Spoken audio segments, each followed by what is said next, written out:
have dropped the finance bill. Yeah? What does that mean? It means we have gone back almost 2 years. It means that this year we are going to borrow 1 trillion shillings to be able to run our government. That's what it means. It is easy for us as a country to say, let us reject the finance bill. That's fine. And I have graciously said, we will drop the finance bill. But it has huge consequences.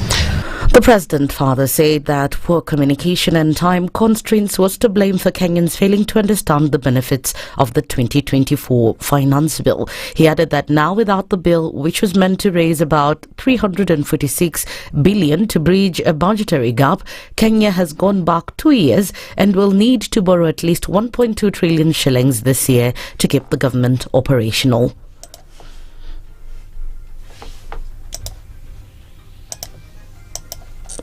And the Gen Z has continued to mount pressure on President William Ruto to resign from office, despite the president expressing willingness to engage them in dialogue. Activist Miguna says the president is too late to address the complaints of the people and that the only way is to admit and step down. It should be noted that the Gen Z has released a protest schedule where they'll today condole with families who lost their loved ones in the protests, even as they plan to hold more protests across the country starting tomorrow. KUTU Secretary General Francis Atwoli has advised President William Ruto to form a task force that will oversee the differences being raised by Gen Z over the governance of the country. Speaking in Kakamega County, Atwoli said the team will be tasked with collecting their views by visiting all the 47 counties. Atwoli has also urged President Ruto and his deputy Rigathi Gachagua to resolve their differences that seem to be affecting various operations in the country. That's the Newswire. I'm Leah Ubaga.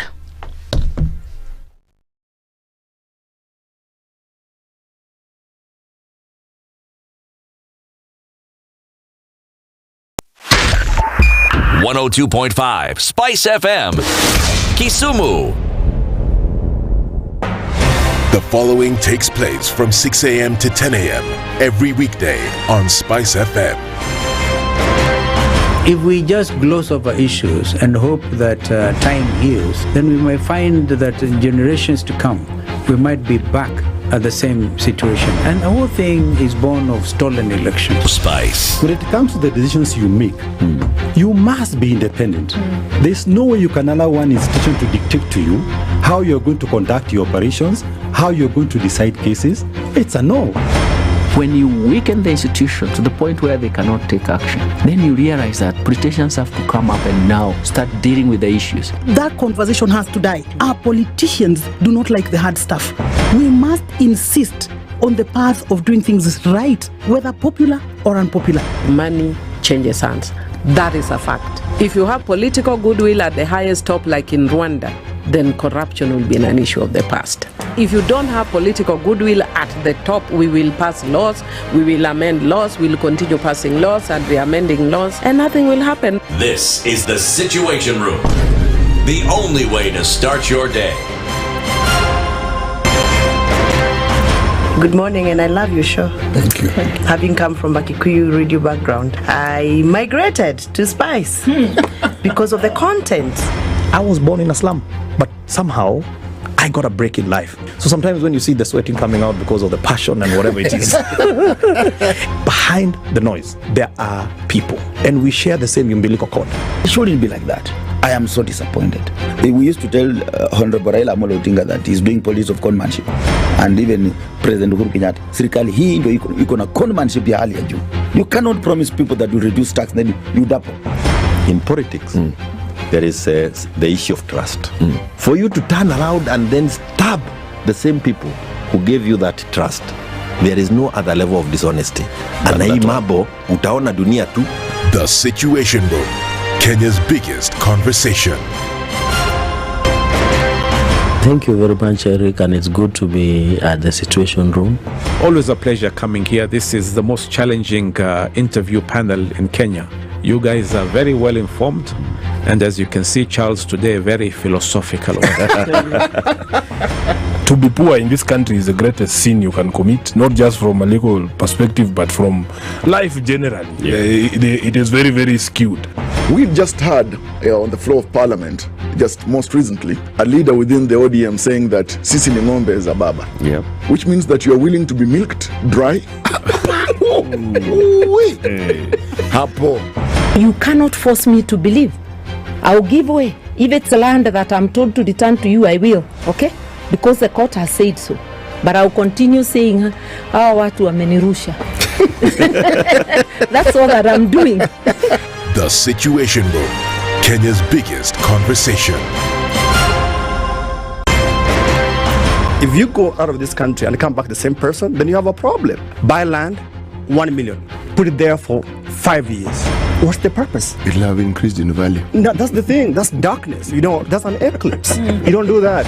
I hope you don't believe that hustler is a poor person or that all hustlers are poor. I've seen that conversation. Tell us, who is a hustler? So who's a hustler? Hustler is a person who is making a living through hard work. Corruption in Kenya is a political accusation. The people who are actually corrupt are not pointed fingers at. Kenya is not free. Kenya imeshikwa na mateka. It's under siege. Have you seen that lodge on Nyeri Road? Very high fence. You can't even Windows sleep inside. up near the ceiling. Yes. And if you walk there at midnight, you see bats the size of cows. And when it rains, it doesn't rain on that building. Yes. When you're at All Saints and it's raining, it doesn't rain on that building. The things people will believe. The Situation Room, Kenya's biggest conversation. One of the things that are ailing our country is negative ethnicity. You find you as a state officer, instead of thinking as a Kenyan, you think like a tribal person. Let me tell you something. The biggest problem we have had in this country is a leadership deficit. There is nothing that you are going to do in the process of change if you are not a risk taker. So you really have to pursue your vision to a logical conclusion and even be ready to step on people's toes. When it comes to the economy, you can run away with it. They say statistics are like bikinis. They reveal a lot, but they conceal the vitals. And so government people would throw statistics at you and tell you they're revealing a lot of information to you, but it's really concealing the real vitals. We need to get out of that, because when we want to grow our democracy, one basic thing that really requires to be understood by the political class, by all of us, is institutions are critical. This is the Situation Room, the only way to start your day. This is one of the hottest show that we can ever miss in the morning, and it's a show that really gives the real situation in the Situation Room. Pleasure to be here. Thank you guys so much. Nduthai, nice meeting you. Even beautiful in person more than in photos. Say that again. Character is like pregnancy. You cannot hide it. You know, people hiding here and there, you know, but after 2, 3 months, 5 months, now you will see. So that is why the attitude that you are showing us, you're pregnant.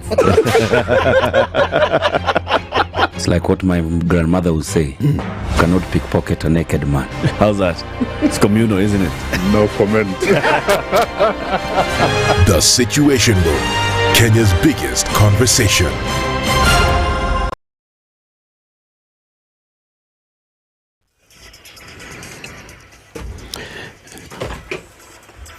Let me tell you what's happening. Nothing is happening on the roads. Sawa sawa. Hakuna kitu inaendelea kwa barabara. Things are all looking good. It's all fine. All roads are okay right now. The ones that usually get busier this time, get busier this time. And they're starting to get busier this time. We'll look at it in about half an hour, shall we?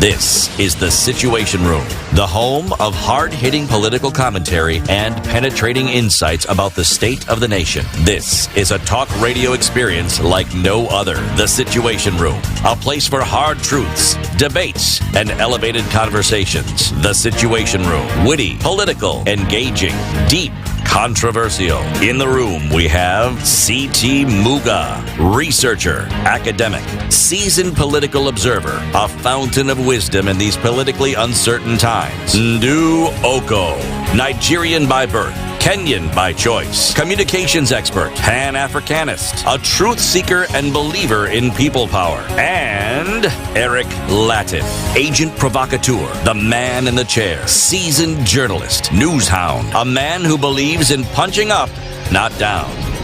This is the Situation Room, the only way to start your day. Mambo vipi, mambo namnagani. Welcome to July, my friends. The year is gone. Next week, Christmas. The other year, we are in 2025. Like that. City? Yes, please. How you doing? Fine, thank you, man. Uko salama? Mimi niko salama kabisa, brother. Yes.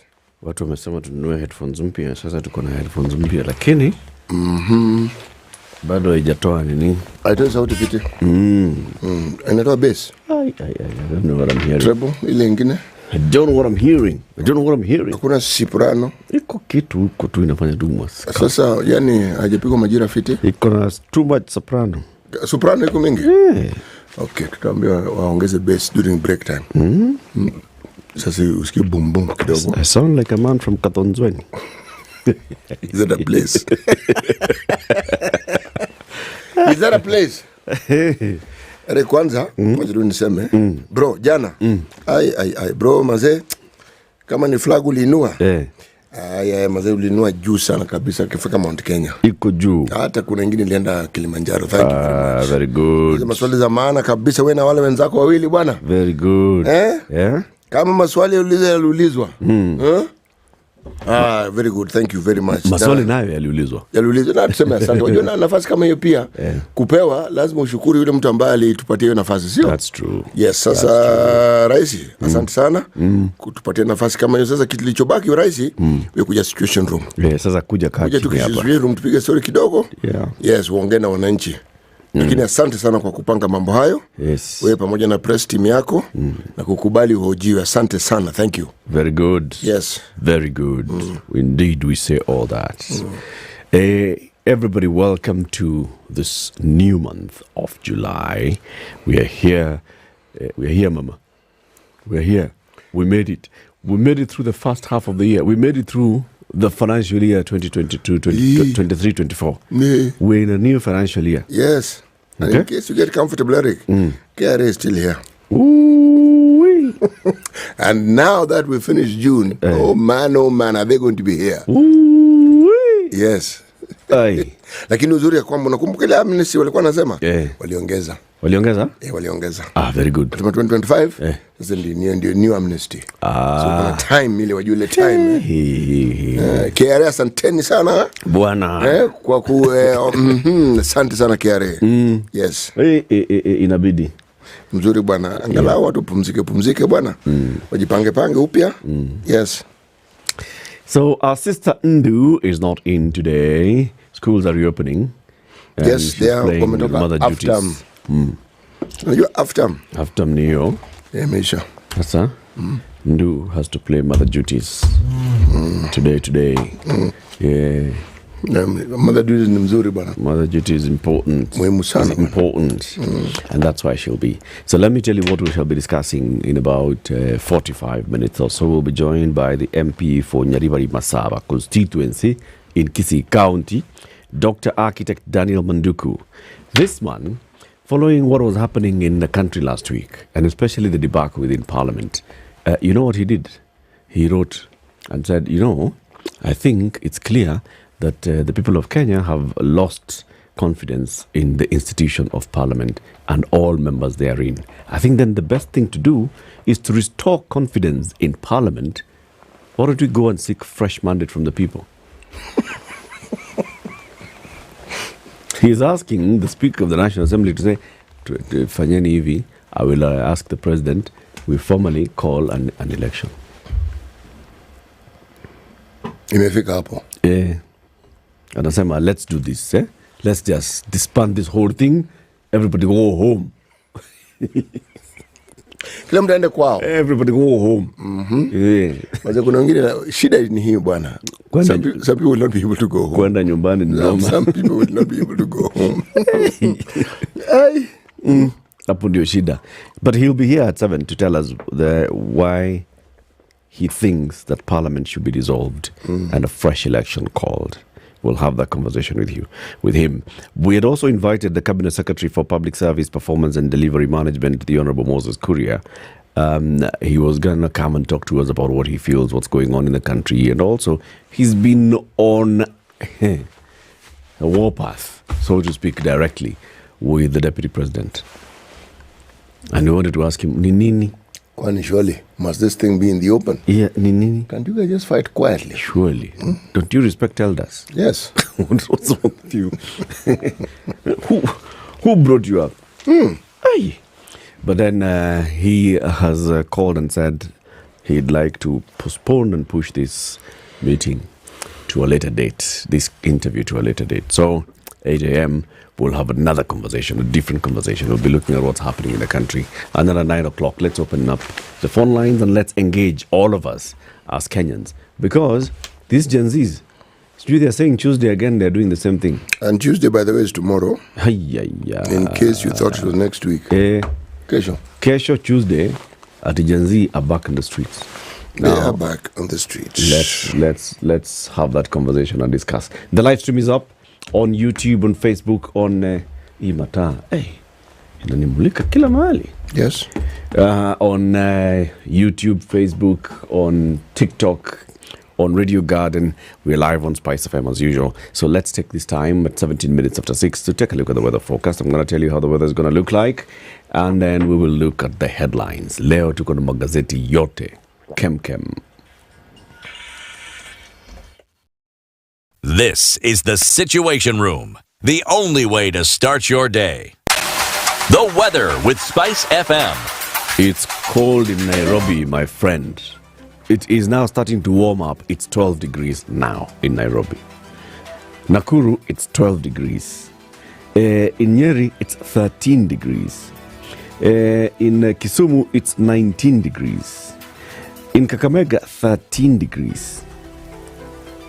No, that is Eldoret, 13. Kakamega is 16. Mombasa is 22. Can you imagine Mombasa being 22?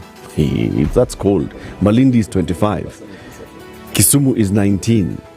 New York is 22. London is 14. Paris is 15.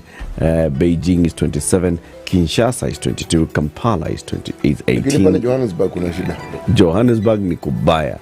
It's 7. Mostly cloudy. Mogadishu is 25, Addis Ababa is 15, Dar es Salaam is 22, and what have we said? We've said everywhere. Yeah, London is 14.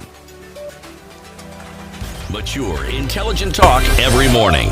Spice up yourself.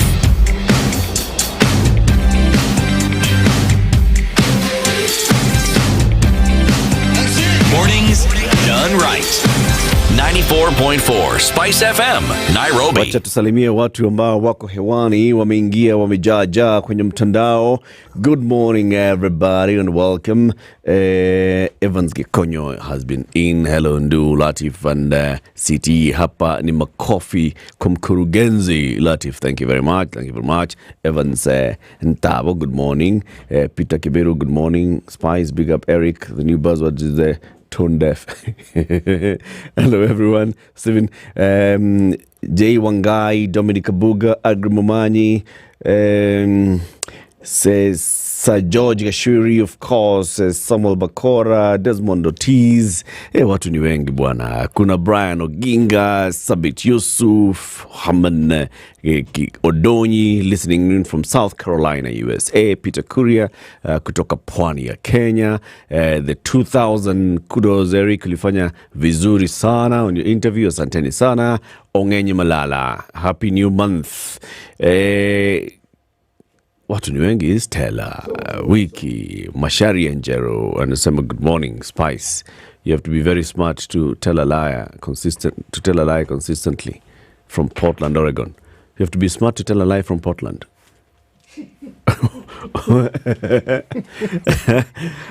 Okay. Henry, good morning.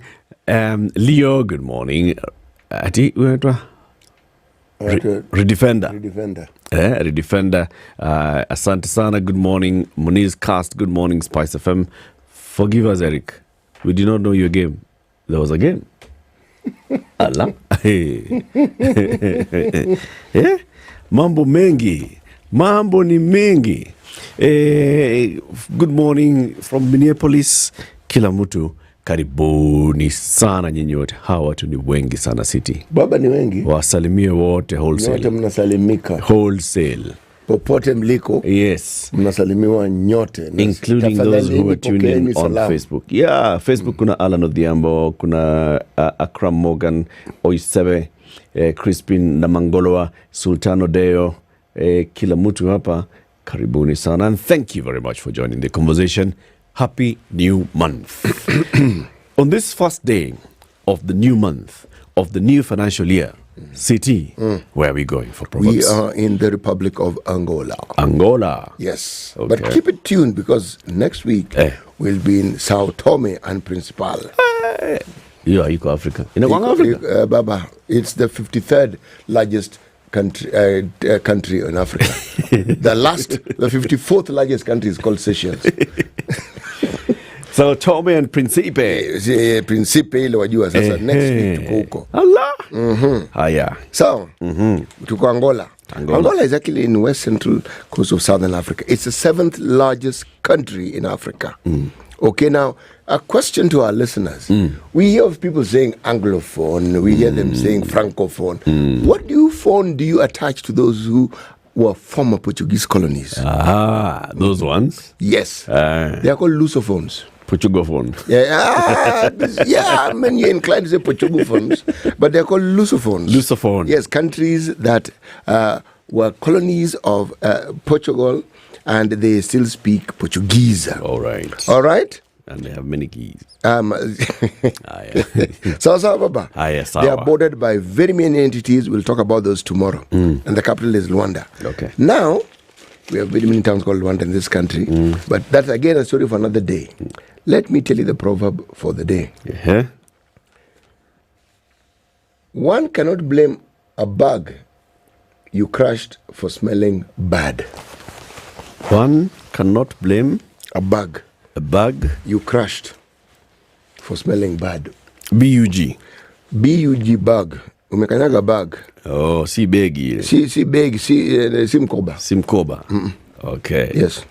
One cannot blame a bug that you crushed for smelling bad. No, you cannot. And you know those things. You've crushed a bug and then you're like, what on earth? That's its defense mechanism and it's already dead. It is. It's dead. It's making sure that you know that you've killed me. You've killed me. And even in my death, Utaona. I am going to invade your nostrils. Where? Yes. Yeah, that happens quite a bit. Let's look at the headlines. In the Standard this morning, Ruto at pains to explain kidnaps, deaths, and graft. In an interview, President Ruto was pressed hard to shed light on state-sanctioned abductions, corruption in government, and his relationship with his deputy. He promised a cabinet shake-up, dialogue, and a purge. And the other smaller headlines: abductions, mystery of state agents in crime. France votes in crucial snap election. It's possible to actually have a snap election in a country. It is. Fraud. World Bank debars Kenyan firm. Church condemns police brutality and calls for soberness in separate statements. The Catholic Church, the NCCK, and a myriad of pastors across the country have told the government to stop acts of violence against protesting Kenyans, even as politicians stayed away from worship places for fear of condemnation. Finally, in national news, registration for new health scheme begins. Effective today, Kenyans are expected to register to the new medical scheme. Registration will continue with deductions of 2.75% expected to commence in November. So, move into SHA begins today, 1st of July. In the nation, Gachagua opens up on his tiff with Ruto. DP says some people in Kenya Kwanza don't respect him and the office he holds. The Deputy President Rigathi Gachagua has given the strongest indication yet that all is not well between him and his boss, President William Ruto. The DP, however, said they will iron out their issues, even as he blamed people who recently joined the government for fueling the falling out.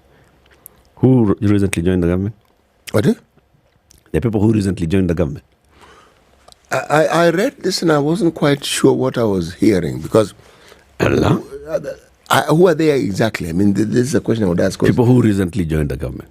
I don't know of any such person or people. Do you? I don't. I honestly don't know. I don't know. We'll read the story. We hope that he can at least give us a better hint. Kenya yet to submit Raila African Union candidacy. Huh? It's on page 2. Anyway, there's still time. Alarm as police abduct Qatar in broad daylight. And why state withdrew controversial bill with new land levy. The fear of triggering public anger by trying to amend the constitution through the back door forced the government to withdraw the contentious land laws amendment bill that was already under consideration in the National Assembly. And then principals are planning to increase fees next term. They're saying they'll be forced to increase school fees starting next term after the government reduced capitation per learner. City. Yes. Just tell us about the Star. You have the Business Daily as well? I have the Business Daily. Okay. I even have the East African. So you tell us a story of from the Business Daily. Let me do the Business Daily. And then I will talk about the East African. Sawa. The big story in the Business Daily today, how Kenya paid 197 billion shillings interest on the debut Eurobond. Kenyan taxpayers paid that money in interest on the 2014 Eurobond, whose last installment was repaid last Friday, underlining the heavy cost of reliance on commercial debt to fund the budgets. The interest paid is the equivalent of 55.6% of the 354 billion that the Treasury borrowed in the debut sovereign bond. So we borrowed, we borrowed around 200 billion shillings. Okay? 200 billion. 200 billion. Tulifanya mzuri sana. We have paid interest 197 billion. Essentially, we've paid what exactly we borrowed. So we have basically paid twice. Yeah. Si mara mbili tumelipa hiyo kitu. We borrowed 200, we pay 197, that's 200.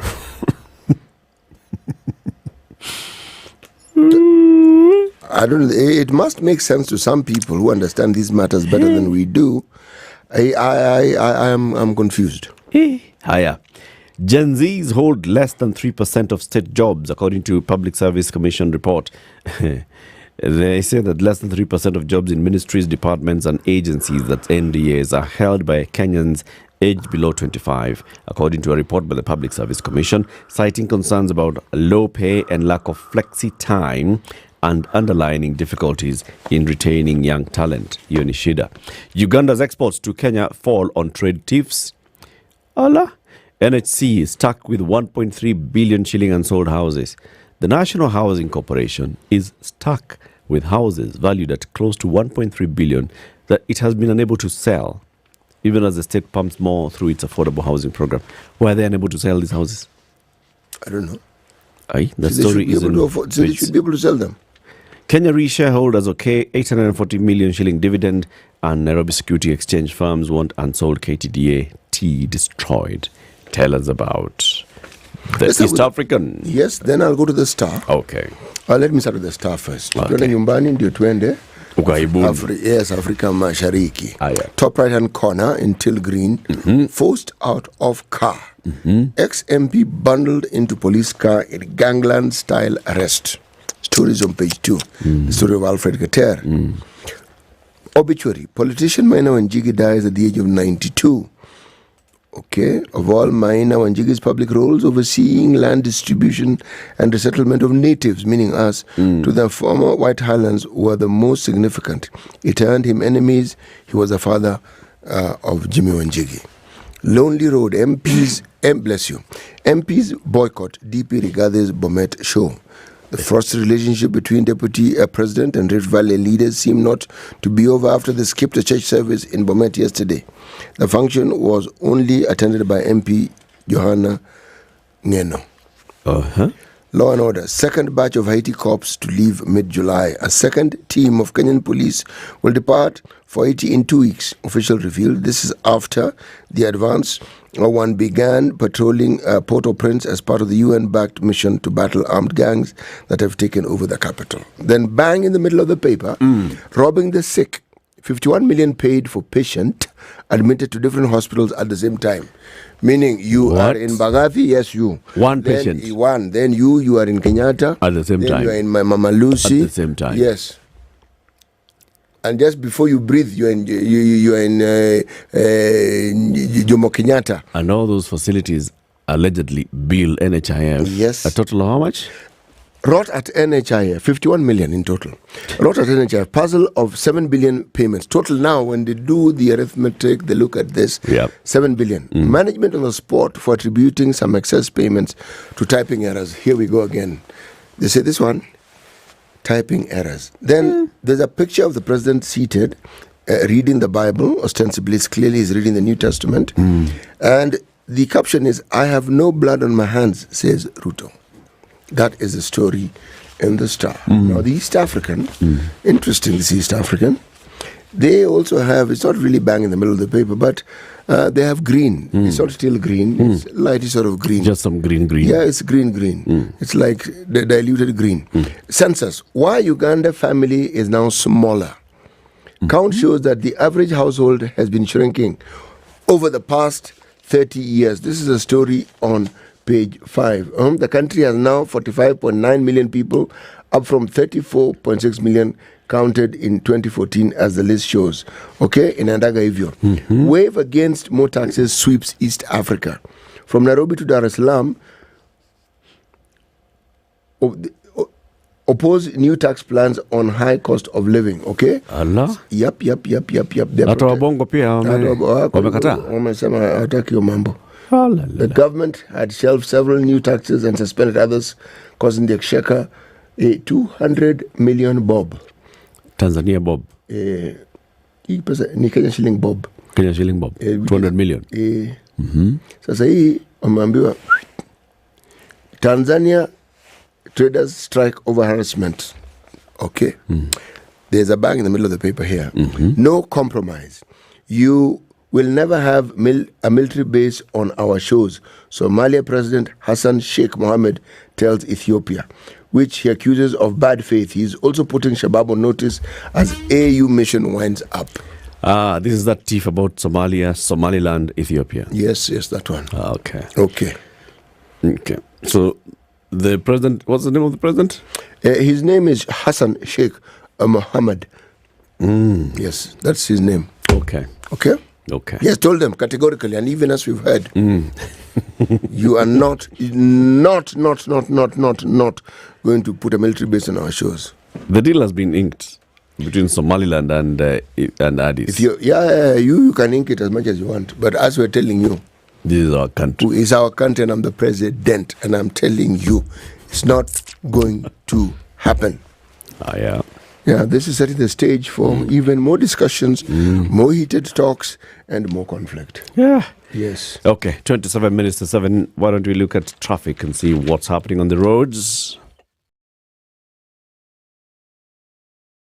This is the Situation Room, the only way to start your day. It's starting to build up on the usual roads, and this is Kangundu Road. I'm coming to join in Outer Ring Road, Jogoo Road and Makadara, and then Landis Road into Haile Selassie Avenue at Wakulima Market.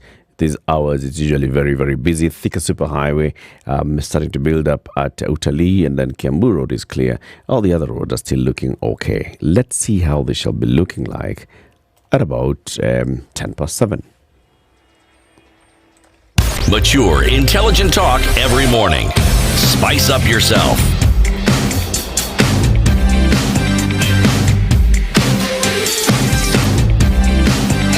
Mornings done right. 94.4 Spice FM, Nairobi. Aya. Sasa, tuangalie hizi story. Okay? Where do you want to start? Well, I want to look at this one in the Standard. and its abductions, mystery of state agents in crime, page 4 of the Standard, because they're looking at the broad daylight abduction of former Nandi Hills MP Alfred Keter in a Nairobi estate has ignited public fury and raised questions regarding the government's commitment to ending enforced disappearances. Keter was abducted along Nyeri Road in Kilelesho as his wife and children watched in dismay moments after attending a church service at the Holy Trinity Catholic Church. He was pulled out of his car while members of the public looked on, some screaming as Keter resisted. Shadowy, hooded men, believed to be police officers who had trailed him since daybreak, mercilessly shoved him into a car and sped off to an unknown destination. The abduction comes just days after the president committed to ending arbitrary arrests and abductions linked to the recent countrywide anti-tax protests. Immediately after the incident, Keter's social media page updated Kenyans have been abducted, headed to an unknown destination.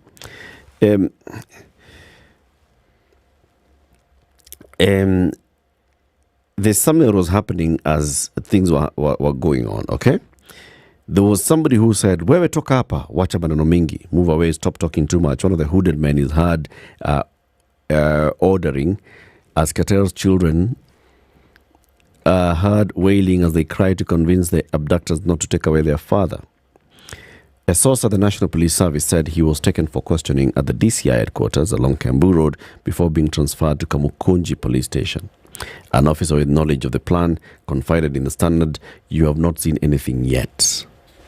You have not seen anything? Yet. There are plans by the state to rearrest all the protesters who'd been locked up and released on cash bail. It seems there's a fresh ploy to introduce new charges. Hey. Human rights activist Hussein Khalid of Vocal Africa claims that his own life and those of several activists at the forefront of the recent protests are in danger. He said, "At this rate, when we thought that things were calming down, sadly, no one is safe. I've been forced to keep shifting places where I spend my nights just to be safe. This is really bad for our country and a clear abuse of our laws." When we put this question to the president,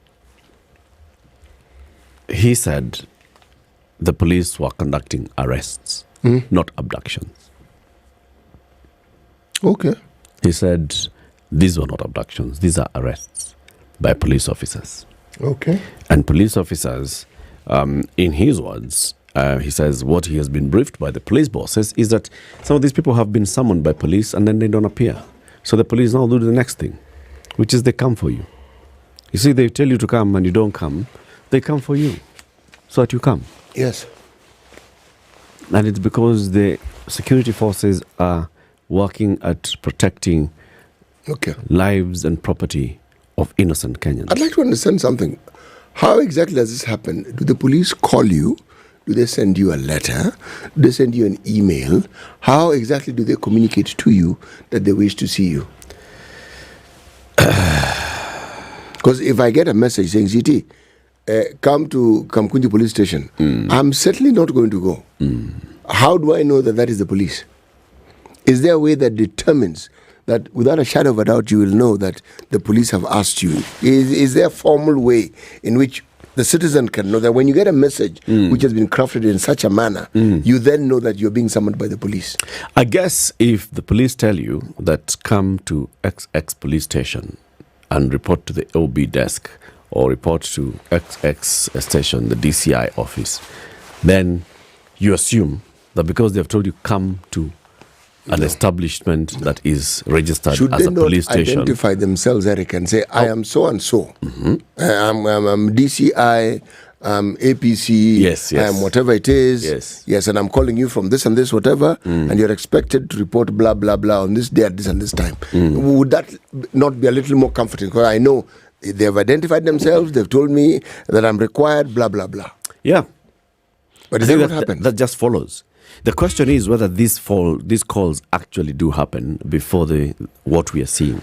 Before these 39 people were actually picked up by police from their homes or their offices or on the streets or outside churches, had they actually received a phone call or any form of message or communication from a properly identified police officer requesting them to come to a police station and indicating why they're being asked to come to a police station? Because someone can just call you, "Charles Timothy Muga, Mimi naitwa Inspector Eric Latif. Nataka ukuje DCI headquarters. She needs to say why. Yes, I will, because I will ask. Okay, afande nimesikia. Why do I need to come? Kuna chai, kuna sherehe. Yes, mnataka nikuje nisherehekee. Semeni. Nikuje na wine. Yes. Ama crate moja ya beer. Nilete nini? Ama ninunue vitunguu. What do you want? I do not think that this is the kind of thing that precedes the picking up that we've been seeing. Not really, but also it would help tremendously if we knew the format in which people get called. Yeah. So that when you receive such a call, you know that this is how you will be called. Now, established. They may be imitators. Yeah. But I also think there should be a need for you to be able to call back and say, I've received this call. Yeah. Okay, from this and this and this. Yeah. Because all police stations have numbers. Yeah. I can call back and say, is this a bona fide number and am I required here? Yeah. Yes. Then you're covered. Now, if I do not present myself and I've clarified, by all means, come and arrest me. Come and pick me. Yes, by all means. Let's see if at 8 o'clock, Edna, we can get Keter on the line. And probably one of the others as well, right? Like our friend Gabriel Oguda. And he tells us what was the chronology of him ending up in Kajiado. You know, was there a phone call first? Was there a message? Was there a letter delivered to his door? Was there something slipped under the door?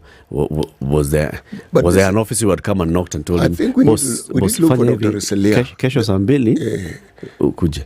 And also the police spokesperson. Yes, Dr. Reselia, we'd like to ask, let her come and explain to us exactly how these things work. Yeah. Yes. Hi. Okay.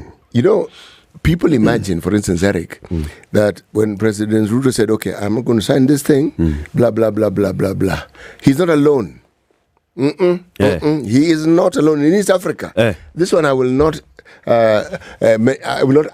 ad-lib it. I will read it. Read it. The Ugandan president vowed not to sign the Appropriations Bill 2024 unless Parliament reinstates the Uganda shilling 750 billion, that is 202 million shillings, that was reallocated from the government priorities in the budget.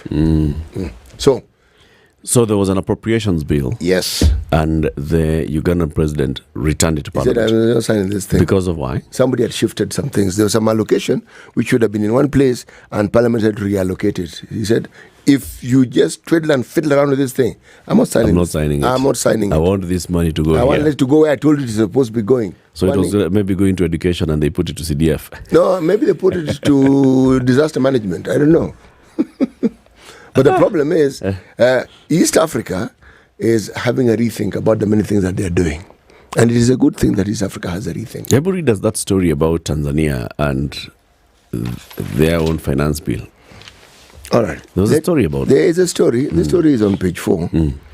Tax fallout wave blows in region as Ruto buckles under public pressure. But let me read about Tanzania. So that's what you want to know. Okay? Yes. Market traders in Tanzania launched a nationwide strike against tax hassles this week, with pockets of resistance to the government peace overtures still evident by Thursday.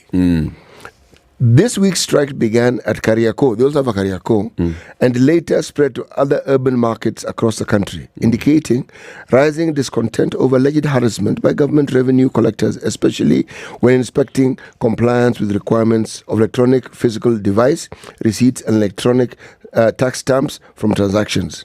The attention now appears to be focused on July 1st, when the Tanzania Revenue Authority is expected to introduce a more efficient system involving proper receipts and invoices for traders to be assessed more accurately on what they owe in taxes.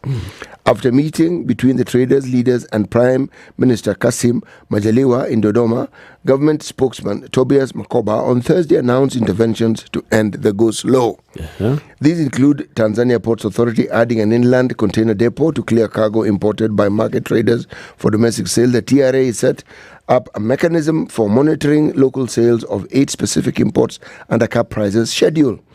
But while traders in Dodoma, Mbeya, Mwanza, Geita, Njomba, Mtwara, Songwe, Iringa and Arusha also joined their Dar es Salaam counterparts in a strong show of unity, the strike overall remained a slow burner compared to Kenya's tax riots. Yeah. Yao is nothing. Wale jamaa basi waliwakisha bana. So, revenue disruption, including the National Assembly's discussion, concluding the National Assembly's discussion, of Tanzania's 2024-2025 budget on Wednesday, Finance Minister Mwigulu Nchemba said some of the demands raised by the traders, if accommodated immediately, would disrupt the government's expenditure plans for the coming fiscal year. These include a proposed VAT reduction from 18% to 12%, which, according to Dr. Nchemba, would blow a 600 Tanzania shilling, 600 billion, whole, in their Tanzania shillings, 49.35 trillion budget. Their budget is 49 trillion shillings. In their shillings. Yes, Likewise, removing some service levies would hurt direct town councils, which depend on the levies to fulfill the social responsibilities, the minister added. The budget, which includes a domestic revenue component of more than 2/3 of totaling to Tanzania shillings 33 trillion, was approved by Parliament last Wednesday. A supporting finance bill is being discussed in the House. So, traders are saying no, these things are going to help us. The government is saying now, if we do that, but now what are we going to spend? Yeah, but you see, the question that was asked, even with ours, what did we do with the previous bill? Yeah. Did we not function? Can you justify the expenditure? Yes. I think those are the questions that the leaders are not hearing. Yes. We've got you. We survived last year. Why do you need more money now? And the amounts that you're saying, because we can do the maths. Yeah. If we deduct this, this is what you're supposed to get. So what are you going to do with this money? And we still have a problem with the money that you got last year. So, and that question... They want to spend more. The spending more, we've even gotten that and we've understood it perfectly. The why question is what is not being addressed adequately. And every time the question is asked, the response that is given is you're directed to the development that the government has actually made. And you see, but we've done this, but you see, we've done this, and we've also said, all right, we've understood. Let's ask the question again. What is this thing that you want to... We've understood you perfectly. But let's revisit the question again, okay? For purposes of clarity. This money that you hope to raise, tell us, what is it that is going to do that was not done by the money that we got last year? Nia kazi gani exactly? Yes. Okay? Yeah, you've told us it's going to be put to work. We've got that one. But what is it going to do that the amount we spent last year could not do? What was the shortfall? Where was the shortfall?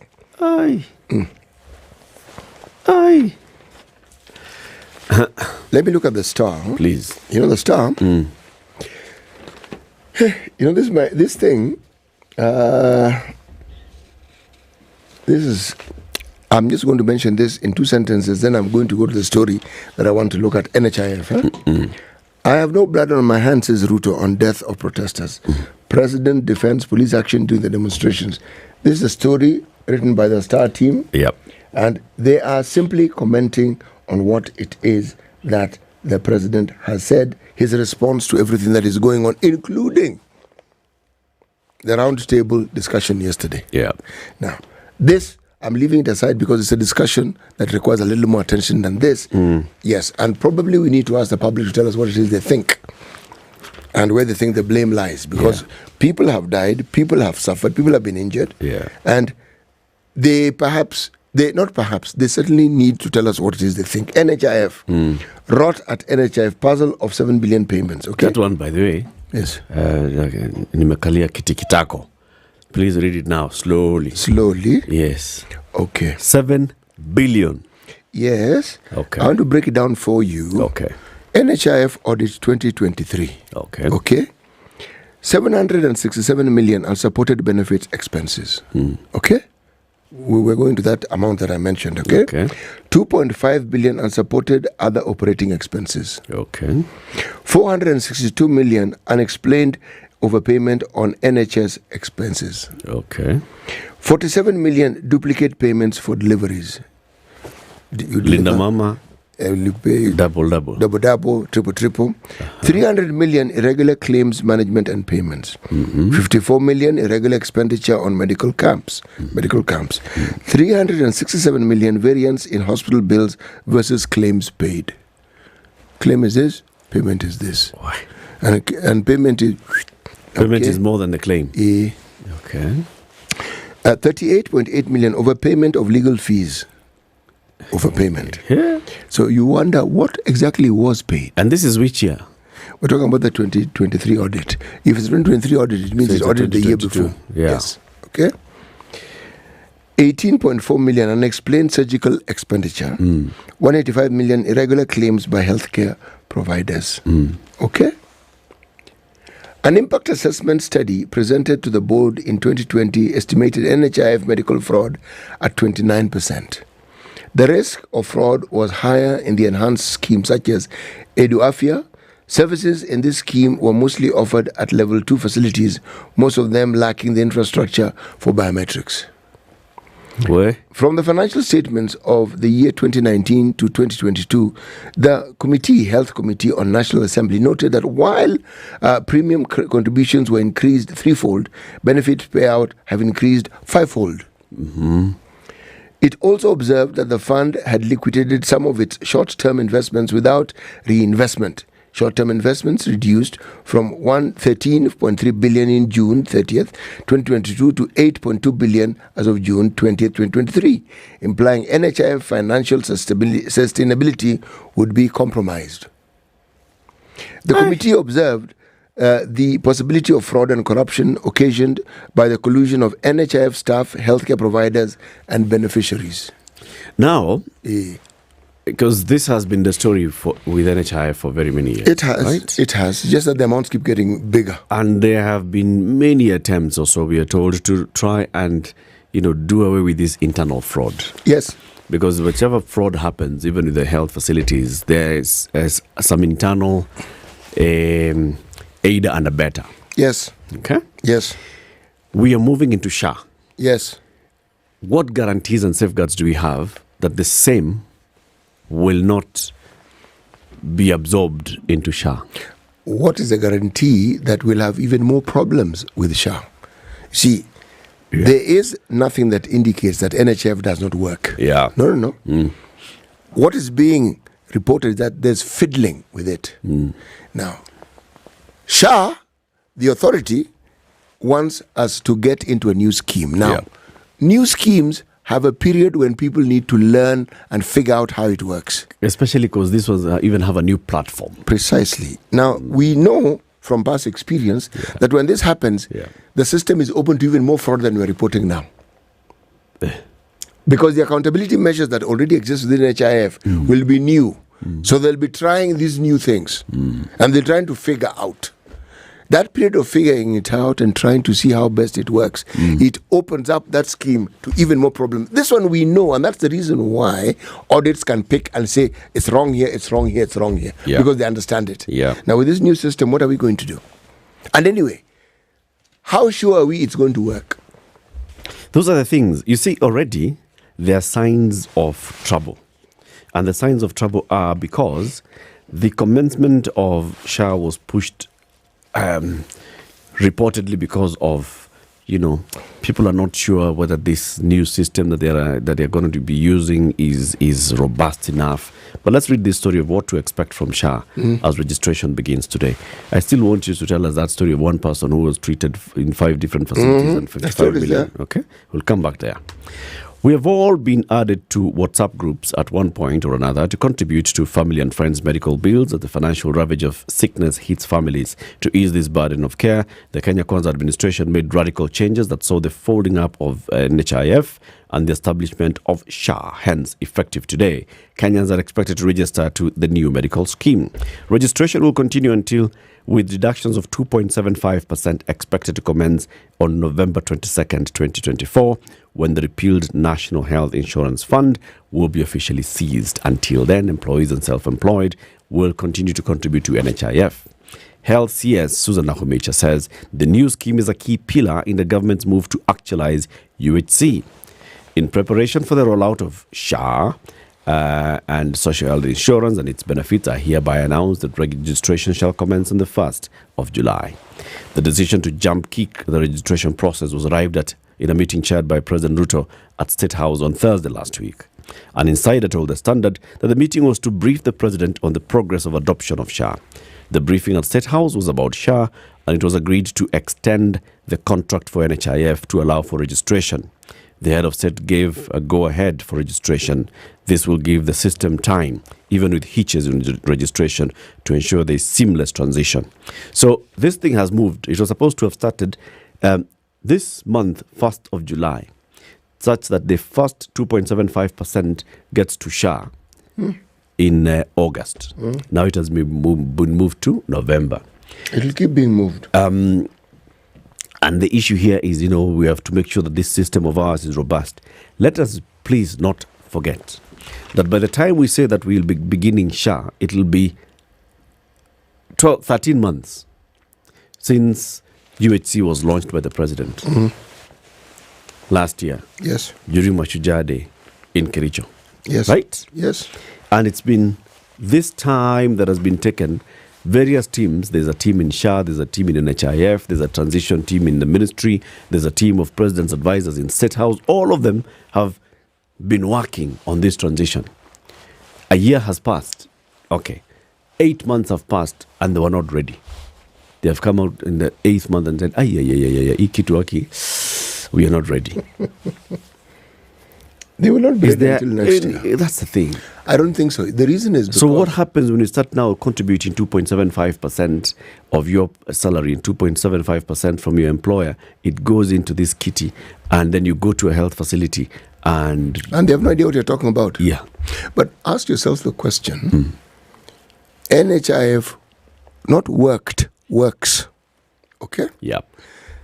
The problem with NHIF is not the system, it's people. Okay? Human resource who've acquired this nasty habit of fiddling with everything that happens within NHIF. Okay? But these are Kenyans. When you have a new system, you're still going to be employing Kenyans. Yep. Okay? Now, if you employ new Kenyans, we are going to be worse off. The reason why we'll be worse off is these ones will be hungrier than the ones who at least have been eating. Okay? The stunts they'll pull will make your head swim. But clearly, if you look at everything that is being discussed here, this system isn't doing what it's supposed to do. Because we even heard of a pilot. How did that one work out? A hitch somewhere. When a system isn't doing what it's supposed to do, you have to ask the question, okay, first of all, how do you get this new system? Where do you get it from? I actually said I don't think the system has a problem. I'll tell you why I think the system is a problem, Eric. Tell it. I'm going to explain to you. If you continuously have a back and forth about something which seems straightforward, okay? Either people are fighting over something, and usually it's money, as to who controls what. Control. Yes. So if there's and why I say system, the only reason that would enable you to postpone something is if the system you want to use isn't working. So you are right in that it may not be the system or that new system may have been fiddled with, but I'm calling it a system because it is the only logical thing that will prevent a rollout. Because if you're saying everything is in place and you're supposed to be even transferring data from this old system into the new one, and something isn't happening and you're not ready, what is this thing that would hold you? It is this system. Because even if you have other plans other than what you're telling us, the system has to work somehow because people have to receive services. If people are not receiving services, you will have a problem with contributions. It's highly likely that the system is working. But the people will come out and say the system is not working. You see, it's a human being who will say, hiyo kitu mimi nilienda nikaweka jina yangu nimejaribu sana ikazunguka hivi mara 5. Hii kitu haifanyi.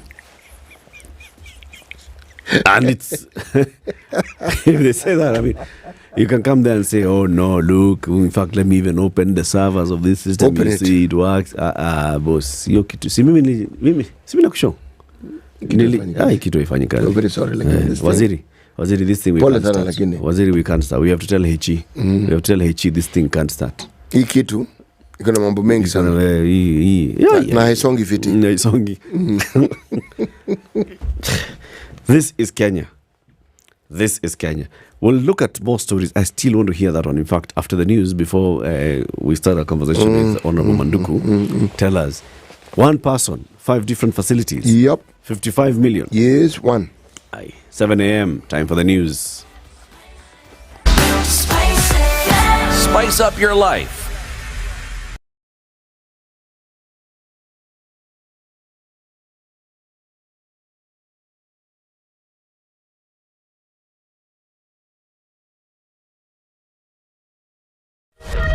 Good morning, this is the News Wire. I'm La Ubaga. Effective today, Kenyans are expected to register for the new medical scheme, which is SHIF. Registration will continue with deductions of 2.75% expected to commence on November 22nd of this year, when the repealed National Health Insurance Fund will be officially ceased. Until then, employees and self-employed people will continue to contribute to NHIF. Health Cabinet Secretary Susan Nahumicha says the new scheme is a key pillar in the government's move to actualize universal health coverage. And with 5 weeks left to the end of second term, schools are struggling to remain afloat since the government has not released capitation to sustain learning activities. According to the Kenya Secondary School Heads Association Chairman Willie Kuria, he says that day secondary schools are shouldering a greater burden as they solely depend on capitation to fund operations. This event comes as learners will be returning to school after a midterm break that began last week. President William Ruto says Kenyans will now have to face the consequences of rejecting the Finance Bill 2024, terming MPs who voted yes as heroes. Speaking during a debate with journalists at State House, Ruto said dropping the Finance Bill means the government won't be able to confirm 46,000 junior secondary school teachers on permanent and pensionable contracts. The president further said that poor communication and time constraints was to blame for Kenyans failing to understand the benefits of the 2024 Finance Bill. He added that now, without the bill, which was meant to raise about 346 billion shillings to bridge a budgetary gap, Kenya has gone back 2 years and will need to borrow at least 1.2 trillion shillings this year to keep the government operational. In separate statements, the Catholic Church, NCCK, and a myriad of pastors across the country have told the government to stop acts of violence against protesting Kenyans, even as politicians stayed away from worship places for fear of condemnation yesterday. This event comes as several Kenyans died following the protests that were held across the country last week. Dozens of youth waving Kenyan flags marched to Jivanjee Gardens yesterday to pay tribute to those who were killed during last week's anti-budget protests. Videos posted on various online platforms, including Twitter, showed the youths, predominantly from Generation Z, gathering to sing the national anthem in honor of the departed souls. The youths later proceeded to Huru Park for a candlelight vigil in remembrance of those who lost their lives during the nationwide demonstrations ahead of the Tuesday's protests. This event comes as today they're expected they have announced a 7-day journey to the new Sabasaba National Vigil for those who died. Starting today, the Gen Zs will dress in clothes depicting the colors of the Kenyan flag, share flag pictures, as well as hang flags in various places, including house balconies, cars, and public service vehicles. Tomorrow, the Gen Zs, supported by the Police Reforms Working Group, will pay a courtesy call to the Independent Policing Oversight Authority to present their grievances on police brutality and the killings witnessed during the protests. They will also issue a notice for a peaceful Sabasaba rally. Additionally, the group has vowed to disclose the names of individuals in government involved in corruption cases before and after their appointments to public office. That's the News Wire. I'm Lea Ubaga.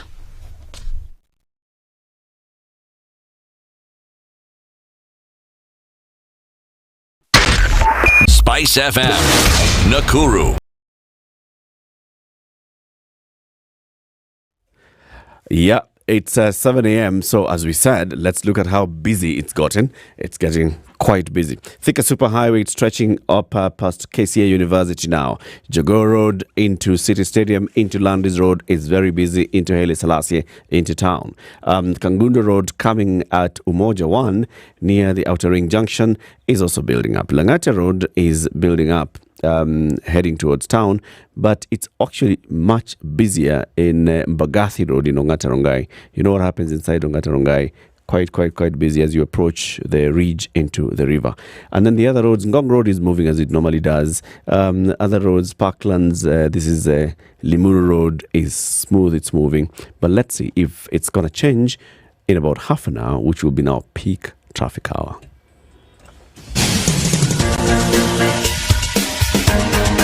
This is The Situation Room, the home of hard-hitting political commentary and penetrating insights about the state of the nation. This is a talk radio experience like no other. The Situation Room, a place for hard truths, debates, and elevated conversations. The Situation Room, witty, political, engaging, deep, controversial. In the room, we have C.T. Muga, researcher, academic, seasoned political observer, a fountain of wisdom in these politically uncertain times. Ndu Oko, Nigerian by birth, Kenyan by choice, communications expert, Pan-Africanist, a truth seeker and believer in people power, and Eric Latin, agent provocateur, the man in the chair, seasoned journalist, news hound, a man who believes in punching up, not down. This is The Situation Room, the only way to start your day. It's 6 minutes after 7. Good morning. Welcome to the second hour of The Situation Room. Happy Monday. And more importantly, happy July. Welcome to July. Welcome to a new financial year. So now we are in a new financial year with the appropriation of how many billions? 3.9 trillion shillings. Yep. And then now we shall be followed by, seeing how that is going to be cut to fit. Have you been watching the Euro 2024? A lot's happening. So yesterday something happened. England did what? Games are going on. If you'd like to catch up with what's happening in the Euro 2024, all you need to do is subscribe to Showmax PL, and you can watch it on your mobile device. And if you just subscribe to Showmax PL on your mobile device, it's how much, City? Miangapi? Tano. Peke yake. Only? Yes. How do you say tano in Kijaluo? A beach. Mm-hmm. How do you say tano in Kikisi? Isano. In Kikuyu is idano. You guys are Bantus. It's a little twist of the tongue, but essentially you're saying the same thing. It's immediate in Kimasai. Well, so they lost their way somewhere. They are not Bantus. They are. Masai are Nilots. Yes. So it heads like that. So it's 500 shillings for that. Please make sure you subscribe. Download Showmax from your Play Store or App Store, and then you go ahead and subscribe. Choose Showmax PL, and you'll be able to watch all these Euro 24 matches going on as they happen. Plus, if you're thinking of getting the best medical cover, think Jubilee Insurance. And Jubilee Insurance are telling you, hey, health insurance doesn't have to be expensive. And Jubilee Health Insurance proves that with their Coverbora plan, Coverbora offers comprehensive inpatient coverage with premiums starting as low as 6,200 per year for individuals and 12,600 per year for families. That's incredibly affordable, and it covers newly diagnosed and pre-existing chronic conditions, including an inbuilt maternity cover, provides last expense benefits, flexible payment options, and access to over 700 healthcare providers. Coverbora is perfect for those looking for affordable yet comprehensive inpatient cover. Jubilee Health Insurance makes health coverage accessible. What's the number to call them? City 0709 0709 949 000 0709 949 000. And you can SMS the word health and send that to SMS 40643. That's the number 40643. Just text the word health. They will call you back. They'll give you more information about Coverbora. It's what you need. Our next guest is in the studio. The Honorable Dr. Architect Daniel Manduku is the MP for Nyeri Masaba. Good morning, sir. Morning to you. Good to have you here again. I always tell you it's a pleasure to come to this studio. Yes. Safi sana. It's always a pleasure to have you here. Thank you very much. Always a pleasure. Mheshimiwa, there's a lot that has happened. In fact, in Parliament, it's your first time in Parliament, and then people are coming into Parliament. Surely, you have not even finished a term. This is like baptism by fire, literally. Correct. Yeah, It was an experience like no other. First, I think let me start by sending my condolences to the children that we lost in these demonstrations. I am one person who believes that one life lost is a life too many, whatever the circumstances, and there's no explanation whatsoever that can make that right. In fact, if you allowed me, I would even sing, so that Go ahead. We remember these children. Go ahead. When peace like a river attendeth my way, when sorrows like sea billows roll, whatever, my Lord, thou hast taught me to say, it is well with my soul. You're a man of many talents. You've sung that beautifully. Thank you. Well.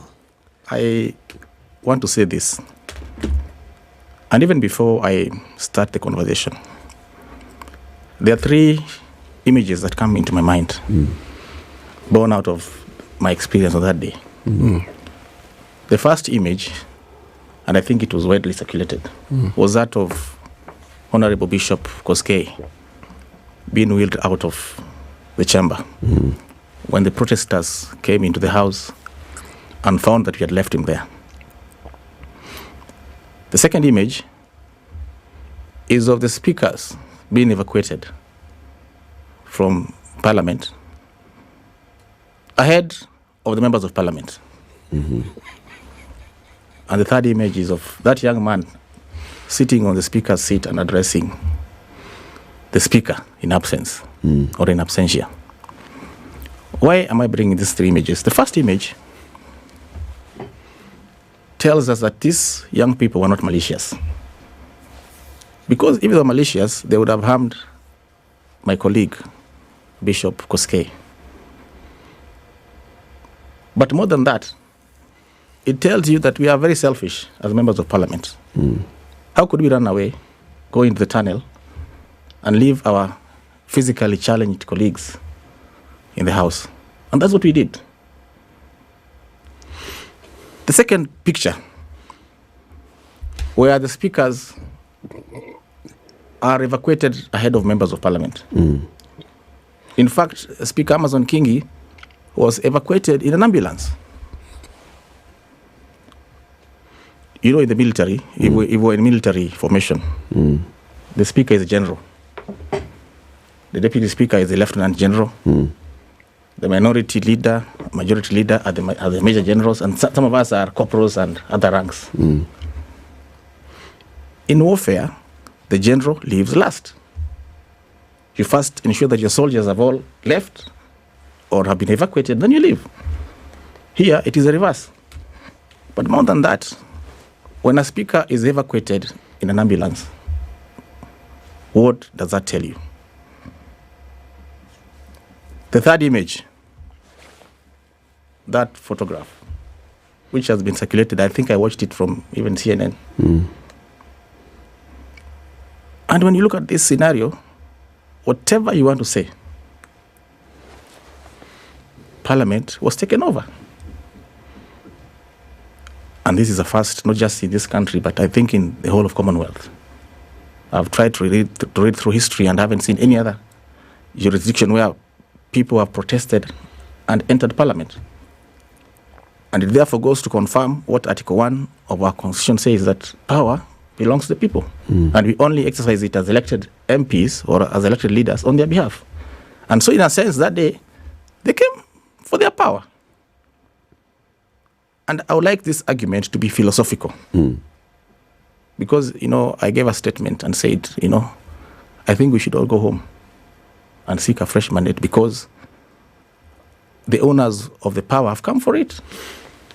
And they came for it in broad daylight. Yep. And this is despite 2 assurances by the Speaker.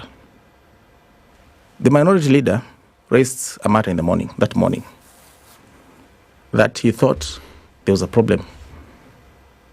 And the Speaker deferred that and asked the majority leader to get an answer. And in the afternoon, before the sitting commenced, the Speaker confirmed that we were in very safe hands. In fact, he said that himself, plus the clerk, have ensured that we are totally safe in the House. See what happened? But when all is said and done, I think the mood of the country is that we elected people have failed them. In fact, you'll be surprised after my statement. By evening that day, 400,000 people had supported me in this country, saying, yes, it's time. We went home and sought a fresh mandate. Can I ask a question, Mheshimiwa? When the speakers were assuring the members of parliament that they were safe from what exactly? At what point were you in danger and what were you in danger of? The fear was that we knew that the protesters had promised to come to parliament. Yes. The manner and method in which they would come was not known to us. And so that was a fear. Was it going to be violent? In fact, our main fear was, if they try and access parliament, will there be a confrontation with the police? Because parliament was heavily guarded and sealed by the police. And so the minority leader raised the question, and it is in the answer. The assurances are all in the answer that we are very safe in the House. In fact, the Speaker used the word, these are hallowed grounds, which means they are safe and sacred. And see where we got ourselves. Was any member of parliament harmed by this crowd? No one was harmed. And that goes to confirm that this crowd had no malicious intention. No one was harmed. They came into the House, ate our food, or ate their food. And that, I think, is more accurate, yes. And then walked into the chamber, and they were done. That was their mission. Mission accomplished. They came, they saw, they conquered. Veni, Vedi, Vinci. And they left. And they left. And they made a point. The irony of it is that we ran away. None of us was brave enough to stand and listen to them. We don't even know if they had a memoranda to present to us in the House. So that opportunity was missed. Probably. And that's why, if you look at it philosophically, someone has come to Parliament. He has come, taken the mace. Never mind, they say it's a dummy mace, whatever it is. But no, the mace is a symbol of authority. Yep. Just like if you go to the court of law today, regardless of where the court sits, there's always a coat of arms. During the handover ceremony of the presidency, there's the sword. Those are symbols of authority, which are recognized in law. So they have come and taken the mace. What have they shown you? They have told you you're not in charge of this house. You're not in charge of this country. Philosophically. Of course, this proposal is not popular with my colleagues. But I have no problem with that because none of them votes for me anyway. But the thing is this. And you're sure of that, of course, because of course. None of them is nominated from Nyeri Masala. Yes, so, and they've asked me 3 questions. First, they are saying, Manduku, you had a corruption case at the port. Am I a saint? No, I haven't said I'm a saint. But more than that, this is not the issue. You're missing the point. Secondly, they have said, why don't you resign? Parliament is constituted by quorum.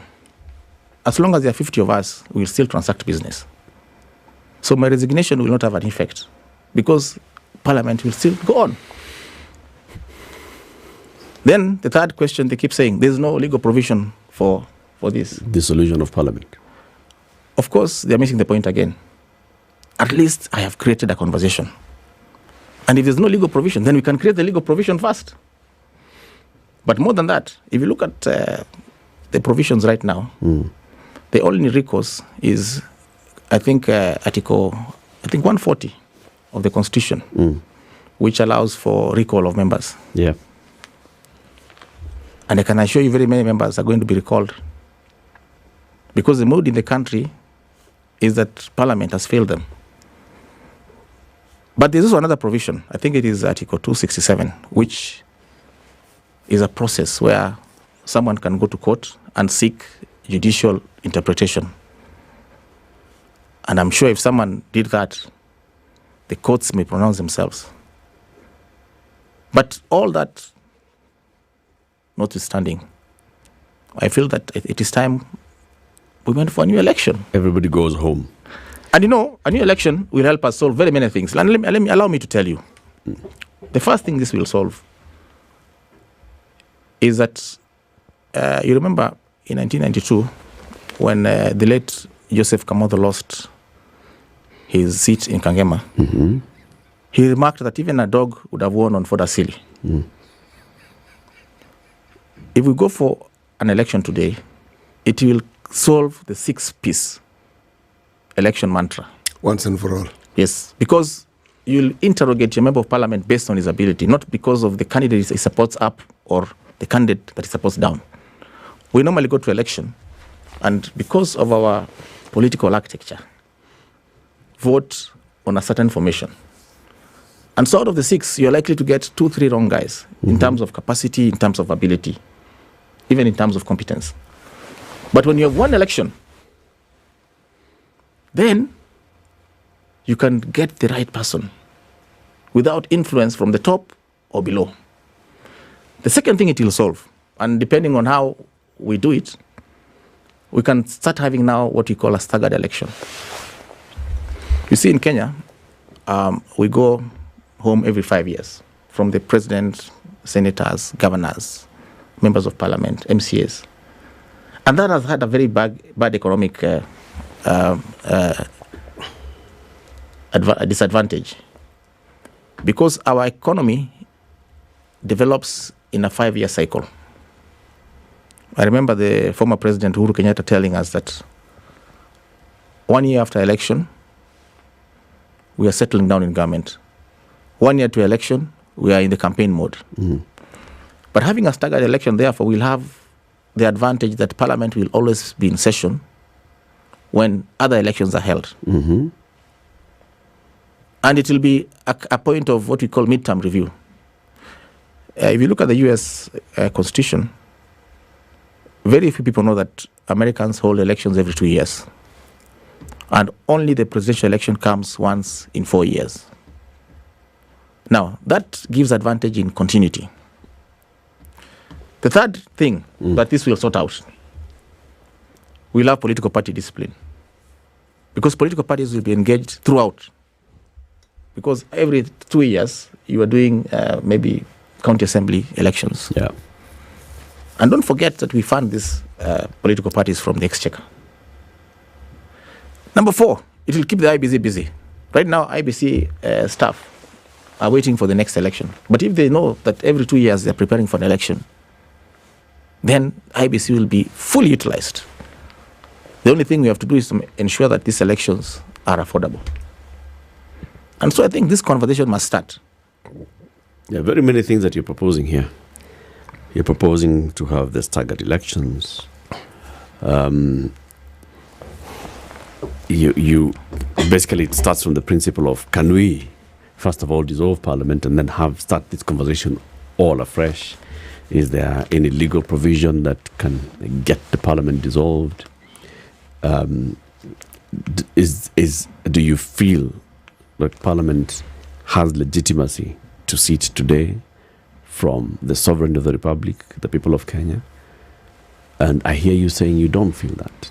I don't feel that, and I can repeat that again. I don't feel that. You don't feel that the people look at that assembly and feel that it's legitimately constituted? Well, legally constituted, yes, it is. The question here is the trust issue. The Kenyan people have lost trust in that institution. Although it is legally constituted up to 2027. Do you feel the people of Nyeri Masaba have lost trust in their member of parliament? Of course not. That's why I'm saying let's go to the elections. And I'll come back without a problem if I run again. That I can take to the bank. So every member will tell you the same? Fine, then let's go. And they'll argue, then there's no point of going to an election. Well, actually, I know very few members who supported this move. I'm driving towards this, Mheshimiwa, right? Yes. And this is something that people have told you resign. And you said, if I resign, just one short member. I mean, there was a seat that was declared vacant in the National Assembly the other day by the Speaker. Please remind us what seat this is. That is Magarini. Magarini, right? So it was declared vacant. And, well, Parliament is still sitting. It has quorum. So even if we now get one short member, Nyeri Masaba, same kind of thing. There's no IBC anyway, so it's the people of Nyeri who will not have a representative in the House. However, there's something you'll have brought to the fore. You see, and that is the entire principle of what you're saying. You're saying is, I feel that when I sit in this House, the people of the Republic of Kenya, whom I represent in this National Assembly, do not have faith and trust in anything that I'm doing. That is for true. That reason, I'd like to take the first move and tender my resignation. And any other member who feels the same, is compelled by their conscience, will do the same. And you'll have an election. Now, the challenge is, if you look at the flip side, once a member resigns, for example, if I resign tomorrow, then everything stops, including CDF allocation. So, in my absence, I will not be able to execute things that would help other people. For example, the bursary allocations to schools. When a member is not in place, or when a constituency is vacant, the people who suffer more are the people in the grassroots, because all programs stop. And if Parliament is dissolved, they don't stop. It will be for a predictable time. It will be predictable that it's only 3 months, and it will be synchronized with others. You see, now the challenge here is, I will not give bursaries in my constituency, but the neighboring constituencies will be given. So that there's that disconnect. But if we all say, okay, for 9 months, for 3 months, 90 days, everything stops, it is synchronized across the country. And that is a challenge. That's not a challenge. On the higher ideals and principles that you are pushing, that is not a challenge. Because you can go back to your people and ask the people, I feel that we need to seek fresh mandate. I feel that we need to speak to the country and say, Daniel Manduku voted the people no. of Nyeri Masaba Daniel Manduku voted have no. faith. Are you asking me to resign because I voted no? Or because your conscience tells you. It's the principle we are speaking of. And you said, let's discuss this from the philosophical angle. And the philosophy here is that you have said, and I asked you and you said directly, that you do not feel that the people of Kenya have trust in Parliament. You don't feel that Parliament, as it is today, has legitimacy from the people of Kenya. Based on the reactions that I have received, and I think they also you also have access to this, you can see that it is something that the public is willing to discuss. It is something that the public believes in. The second thing I raised again in that letter was on the constitution of the cabinet. Yeah. I must say that I have no locus to advise His Excellency the President. But then, we live in this country, and in all honesty, even if we belong to the opposition, we feel that we want to help him. Now, if you listen to the President giving his agenda, he seems to have clarity, whether it is a housing program, whether it is what we've just been discussing, the social health insurance program, whether it is infrastructure, whether it is water, education. He seems to know exactly what ails the country. But then you look at the time now, we are 2 years down the line, we have only one active year, because in 2026 we start the campaigns. And you feel that there's no traction. And as a layman, I'm asking myself, okay, I only hear these things from His Excellency the President. I don't hear them from his ministers. I'll give you an example. One of the pet programs is a housing agenda. And I came here and defended the housing agenda to the core. You remember? Yep. And I know a lot of work has been done. A lot of work has been done in the housing realm.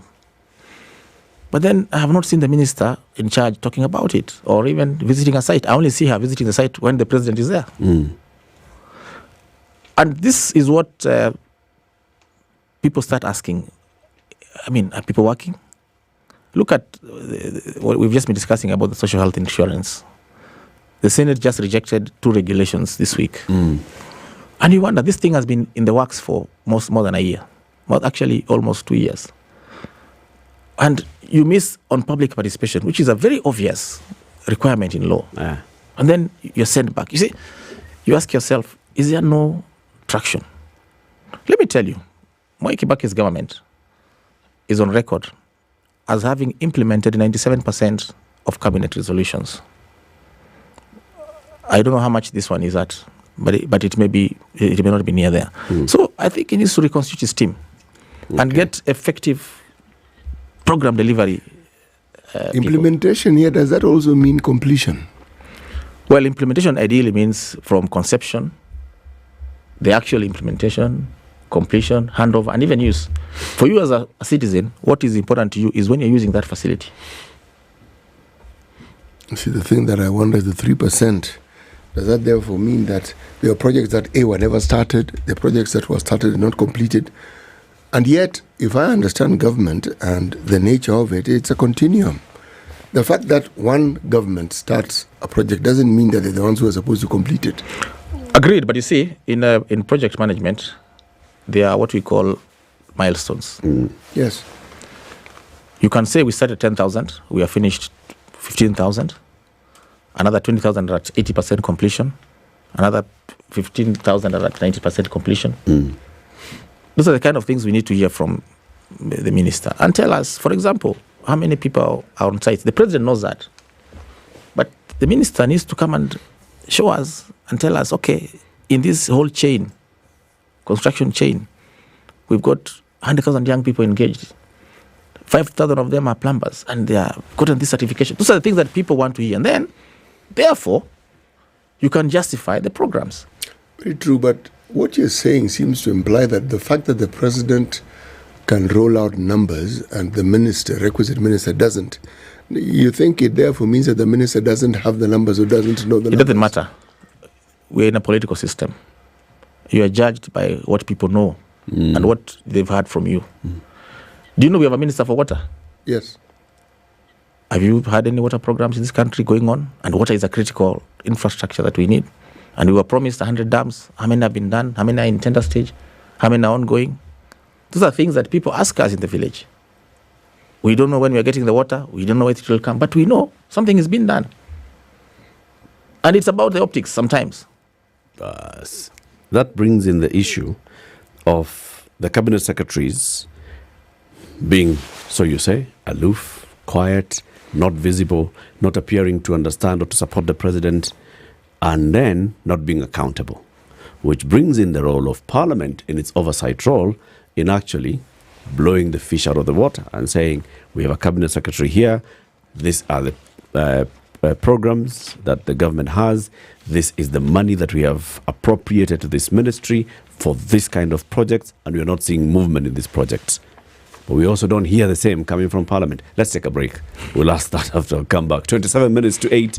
Kenya's biggest conversation is hosting Dr. Architect Daniel Manduku. He's the Member of Parliament for Nyeri Masaba. He's here. He has written a letter, and let me just read a bit of this letter. Who did you address this letter to? It was just a public letter, public discourse. It was a public discourse. In what you're saying, this is what you feel. And he says he feels that Parliament, based on the events of last week, Parliament has lost the trust of the people. And the best thing maybe to happen is if Parliament was dissolved and we went to a fresh election. What does that mean? We'll discuss that shortly. Stanbic is reminding you, City. What is Stanbic reminding you? It's telling you to switch and win. What does switch and win mean? Switch and win means that if you today open a bank account with Stanbic Bank, savings account, a current account, and then you put in 50,000 shillings at least, you get into a draw. And in that draw, there are monthly draws, and there's a grand draw. The grand draw is 1 million shillings for the winner. Yes. The second person is called the first runner-up. It's called the first runner-up, and they will get 500,000 shillings. And then the second runner-up, number 3? 300,000 shillings. Hey, that is quite a bit. And then there are monthly draws, and the monthly draws, the winner gets 300,000 shillings. The number 2 is the first runner-up. First runner-up gets 200,000 shillings. And the third runner-up? 50,000. Is it 100? 100. Let's give him 100. Yes.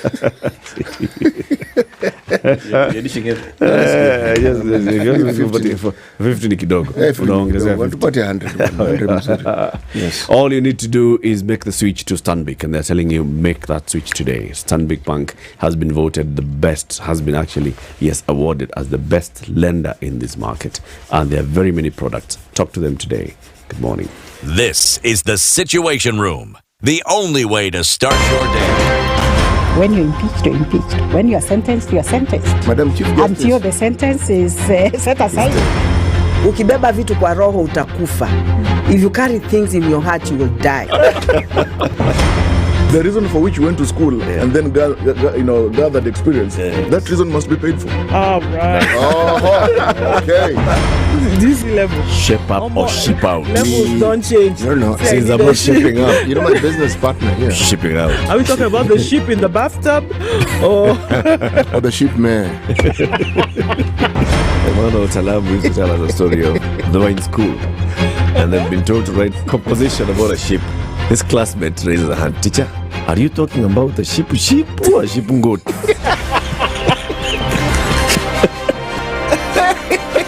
The Situation Room, Kenya's biggest conversation. The weather with SpiceFM. All right, it's warming up in Nairobi. It's going to rise to 23 degrees later. Partly sunny day. Kakamega, sunny at 28. Mombasa, sunny at 29. Malindi, partly sunny at 29. Kisumu will be sunny at 29. Nakuru, sunny at 26. Mostly sunny in Nyeri at 22. Did I say Kakamega? Of course I did say Kakamega. Mostly sunny in Eldoret at 22. In Johannesburg, it's 8 degrees now. It's going to rise to 19 later. Kinshasa, mostly cloudy day at 32. Kampala, sunny at 28. Dar es Salaam, sunny at 20. Addis Ababa, sunny at 22. Mogadishu, sunny at 29. Lagos, partly cloudy at 32. Beijing, mostly cloudy at 29. Paris, sunny at 22. And New York, partly cloudy at 22.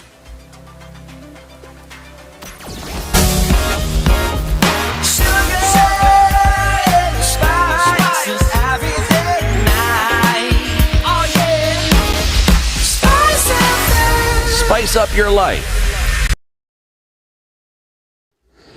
You know me, I always feel for the people on Thika Superhighway and the people on Kiambu Road. Yes, it's peak time and Thika Superhighway. It's going all the way into Garden City Mall around area, and then Thika Superhighway, it's at Muthaiga roundabout. The other roads, we have Aerodrome Road, which is busy as you head into Bunyala roundabout, and then heading towards Town Uhuru Highway, which begins there, gets busy all the way into town across all the roundabouts.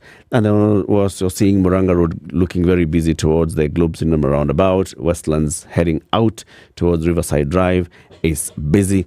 And then the other roads, Ngong Road coming into town is only busy as you enter town along, actually this is now Kenyatta Avenue past the Serena coming towards the roundabout. Nyayo House roundabout is getting busy. It's busy at City Mortuary roundabout heading into the junction with Agwings Gothic Road. The other roads are also looking busy. Jogoo Road is busy, stretching all the way from Bakadara into City Stadium roundabout, into Landis Road, into Haile Selassie Avenue, all the way in town. It's busy. If you're there, just know that this is a time when traffic is at its worst. Be patient. Mature, intelligent talk every morning. Spice up yourself.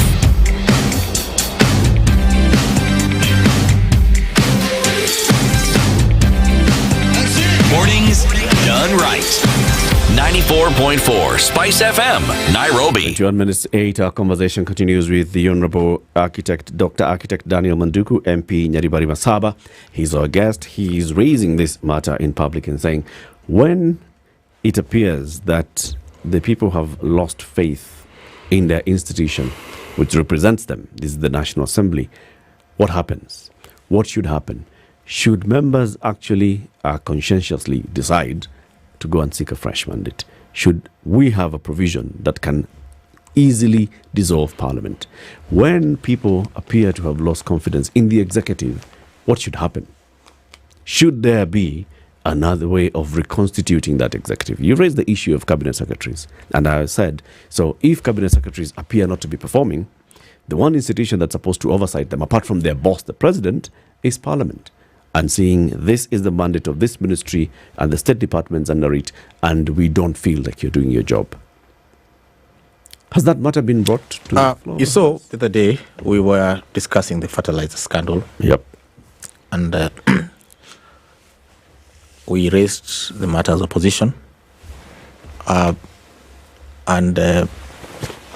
coming from the minority side, we are overwhelmed by the majority side. And so it always boils down to a party affair. And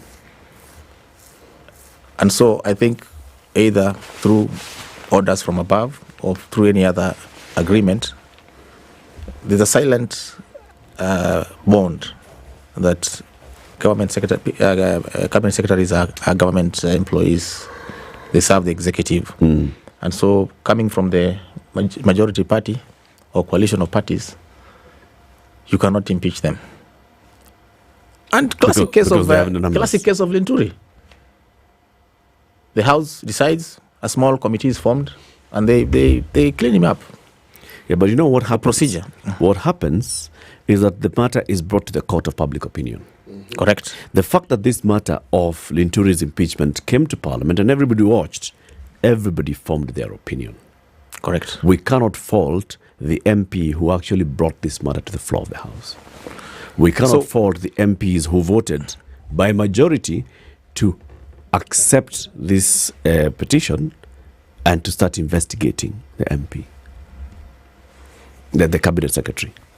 Something has happened there. I agree with you. And same, and that's my argument precisely, that those of us who voted no and those of the other side who voted yes, both constitute Parliament. And in fact, I am not in support of members of the public harassing members who voted yes, because we have the principle of collective responsibility. The bottom line here is that Parliament failed in listening to the people, because the Finance Bill 2024, sailed through the House. Never mind that it's been referred back with 100% amendment of deletion. Yeah. If you go by the principle of collective responsibility, and that's why when you ask me, I resign alone, then you lose that point, that we are collectively responsible. In other jurisdictions, like a country like Latvia, when they're tired of their parliament, only 10% of the voters can recall parliament. Only 10%. 10%. That's a very, very low threshold. You can go and say and say we are tired of parliament. Now, in our provision under Article 104 of the Constitution, we can only recall individual members. Now, my worry is we are going to trigger a flurry of recalls under that article. Yeah. So, rather than go that route, why don't we agree? It can even be a bipartisan approach.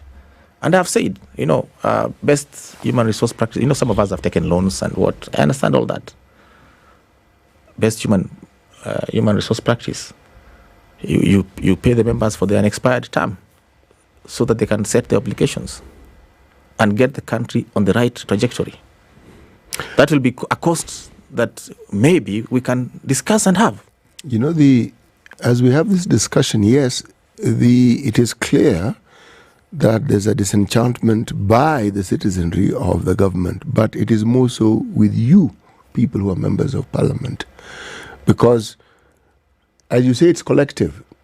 If you are in the minority and yet the majority vote in the same direction, unfortunately, you will be tarred with the same brush because it's correct. Parliament. I agree with you. So now, this same parliament, who clearly have shown us how they keep voting and how they are actually a department of the executive, do you really expect this parliament to pass any law that would lead to their own exit? That will never happen. And that is why we're having this discussion. And I think you've touched on that matter. Let me give you a small story. On the Tuesday before the amendments were brought to the floor of the House, I read in the media that upon completion of the report in Naivasha, the Committee on Finance and Planning, National Planning, first went to State House and tabled the report there. And so we don't know whether what they brought to the House was the original or the copy of what they discussed in the State House. But whichever way you look at it, that is a compromised parliament, because the standing orders do not provide for committee reports going via elsewhere before they come to the House. And that gives you a glimpse of the nature of our parliament. You've been given a task as a committee. Go and do public participation, recommend areas that you think need amendment. Perfect job. Then bring the report to Parliament. But before they did that, they went, and it is in the media. In fact, the report was tabled 3 hours after it had been tabled in State House. Now, what precedent are we setting? Does it mean that every other report, including the committees we sit in, must go elsewhere first to the executive before they come to the House? Those are the things we are talking about. Someone may think I'm mad, but if you look at it critically, even forget about standing orders, forget about parliamentary procedures and processes. Look at the ethics of it. Everything professional is wrong. Ethics. You're a doctor. You've taken the Hippocratic Oath. You've diagnosed me with something. Then instead of telling me the report, you take it to Latif first. That is what is happening. And my colleagues, with due respect, are all professionals in this. All these people are and very high caliber professionals. How do such people then earn in these committees? Honestly, so people who perform something which at the very least is despicable. You know full well what you took an oath to do. You abrogate that, and that is what we are that saying. Particular oath, and somehow we are supposed to overlook it and still consider you a Mheshimiwa and still consider you to be somebody whom we should respect, honestly. And that's what you're saying, City. I think we need to get it right. That's very true. And we are not against anyone here. We're just saying, let's do these things right. Mheshimiwa, how many of you voted no to the finance bill? I think the last vote we were 106. 106 of you voted no. Yes. Right? Would it be right to assume that all of you voted no for the same reason? That you felt the people are against this? Principally, the move to increase taxation in this manner is wrong, and therefore, let us not accept this bill. Well, I cannot say that because some people may have voted because of the party position. The party came out very strongly, ab initio, and said, on this one, we are voting no, if you are in the opposition. So, some of us may have voted no because of that reason. But most of us voted because we had read through the bill. And we had seen that some of these provisions may not augur very well for the electorate. Right. And in fact, some of those provisions can wait. Okay. But more than that, and something else that happened the other day, in Parliament we have what we call the order paper. Basically, it's the agenda for the day. And this was raised by Honorable Wamushumba. I think that was yesterday or the day before yesterday. We go to the House expecting to debate on a certain matter. But when you reach the House, you find a different agenda. I'm talking about the deployment of KDF. It was never in the order paper. It was for lack of a better word, sneaked in the morning. And normally, before the agenda is set, there is what we call the House Business Committee. It must sit, approve the business for the day or for the week or whatever. So you ask yourself, really? You remember the case of the discussion on the Deputy President's issue on the floor of the House? Yep. That was never on the agenda. It sneaked in. It is sneaked in. How is So we have a rogue parliament. How are we supposed now to I work want, like that? I want to come back to my question. Okay. 106 of you voted no, for whatever reason, but you believe that a majority voted because they believe that this is wrong. Okay? You feel that because of what we have done as parliament, not only on the finance bill, but on these other matters, where matters are sneaked into the order paper, they're actually not even on the order paper, they're just sneaked into the business of the House without due process being followed. Things are happening outside of Parliament and then coming to Parliament as an afterthought, or so it appears. There are very many things that this 13th Parliament has done that you feel this is not how Parliament should run. It runs contrary to our standing orders, to the laws of the Republic, to the spirit and letter of the Constitution. So many things. And that's why you're saying, why don't we all just go home? And I asked you a question, why don't you resign? I'm going to come back to that. As a leader, would you be willing to sit down with 106 members of Parliament whom you know they voted no, who you know feel at least one way the way you feel, and try and convince them, can we resign en masse? If 106 members of Parliament over 345 legislature, okay, 12 of them are nominated, of the others that are nominated, of all of you went home on the principle that we do not feel that this Parliament is legitimate, you'll be sending a point. And it's all about sending a point. It's something I'm ready to engage in. I have no problem with that. But there's something you touched on. The constitutional provision on the separation of powers. You know, when I went to Parliament, and I'll give you a very local example, I thought my relationship with the executive would be like my current relationship with my mother-in-law, where you respect, but keep your distance. You keep your distance.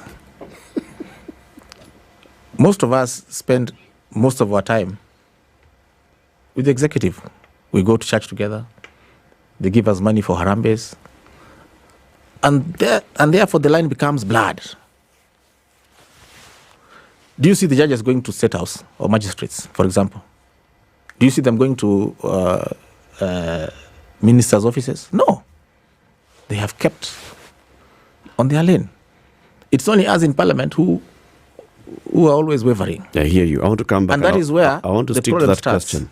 Are you prepared to sit down with 106 members of Parliament in the very beginning? I said yes, even this and afternoon. say, we resign. I said even this afternoon. Are you afternoon. prepared to be the first one to hand in your resignation I and can say, do it. you know what, let's actually go home and announce to the country, I am seeking to go back to my people of Nyeri Masaba and ask them, give me a fresh mandate. If you still have faith that I'm representing you well, that is something I can give me do a fresh tomorrow. mandate. I have no problem with that. But then, the point is this. The CDF issue that you raised. Is it Parliament or is it Daniel Manduku? You're not answering me. It is Parliament. Parliament comprises... and you gave a very good example. You Parliament said Magarini, comprises 349 members. Magarini is vacant today. Yes.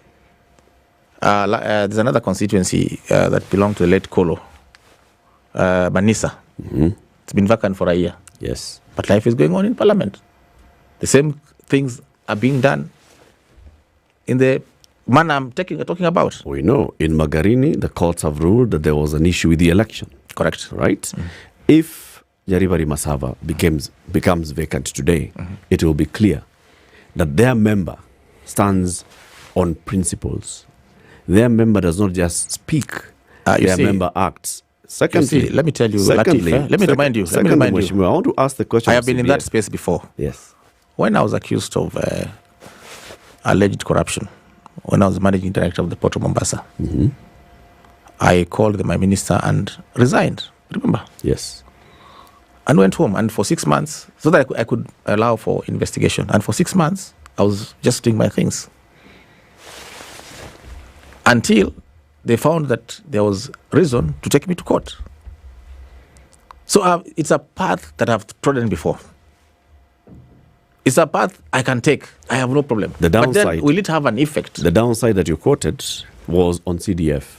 Why would CDF be tied to the Member of Parliament? You see, you're not the getting, National Government Constituency Development Fund is a national government fund. You're not getting me. It is not what a happens, Parliamentary Service Commission fund. What happens is, maybe I should enlighten you on this. Please. What happens is, as a Member of Parliament, you're the patron of the National Government CDF. Now, in the absence of the Member of Parliament, the CDF committee becomes inactive and it cannot transact business. Classic cases, ask yourself, Banisa, when is the last time the children of Banisa got bursary? I do not know. They haven't gotten it. I mean, do your research a bit and you'll get the facts. We sat here with the National CDF board and they pointed out to us that the CDF Act was amended in 2015. There was another one in 2017. So it's 2017, yes. Right? Mm.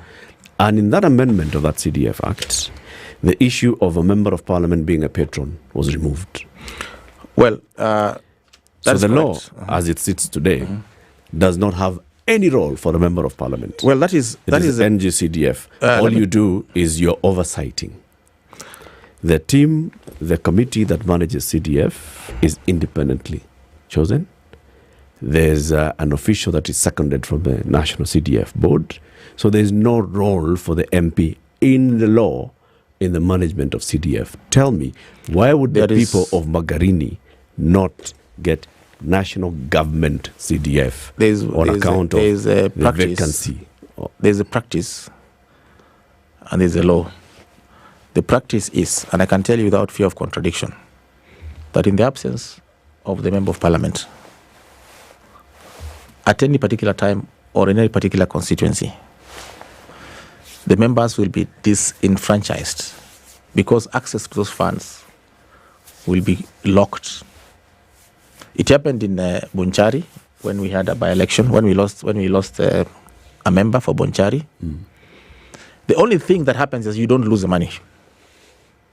The new Member of Parliament comes in and finds the kitty has accumulated.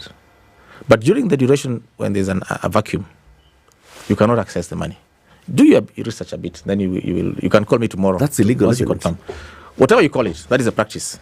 What does Parliament do about that? For example, what is the current Parliament doing for the people of Banisa? Nothing. As a National Assembly, nothing. Should you not be ensuring that people of Banisa are still getting CDF? Should you not be summoning the board of CDF and asking, have you disbursed money to they'll tell you that the money is safe and intact, awaiting a Member of Parliament. Don't forget that projects that are done by CDF arise out of public participation, which is conducted by the sitting Member of Parliament. You cannot go and do any project without the Member of Parliament having conducted public participation, done a proposal to the board, obtained approval, and then you come for implementation. So you cannot assume the role played by the Member of Parliament. There remains this question. In the absence of the fear that was exhibited by our members of Parliament when the citizenry approached Parliament, in the absence of that fear, do you really think that your colleagues in Parliament are convinced or that they're convicted that they are actually doing a horribly terrible job of managing the delegated powers that they have? Good question, but I can't answer on their behalf. Actually, you can. That's why I've come here to say I think we are not doing the right thing. Mm. Many of them, when you speak to many of them in private, without naming names, actually express those sentiments. It doesn't help the citizenry. This is the whole point. Even if one man must come out and say, you guys, wait a minute. I think we've lost track here. Actually, even if they didn't say it and their deeds spoke for them, then it would be clear. But how do you engage reverse gears from an institution that is as compromised as this one? Because they make the laws, they still make the laws. So anything that moves towards them exiting is something they will fight tooth and nail. Agreed. I mean, that is why we're having this conversation now. Therefore, the route to go is to ask the public to do massive recalls, because that is provided for in law. That one is coming. And if we start arguing about the law, we'll argue until tomorrow. That one is coming. The massive recalls are coming. So that appears to be like the only way out for us to save ourselves from the 13th Parliament, is by all members, all voters across the 290 constituencies recalling their members. It appears 147 counties. It appears so. Time for the news. Mheshimiwa, thank you for joining us. The Honourable Dr. Architect Daniel Manduku, member Nyeri Masaba constituency.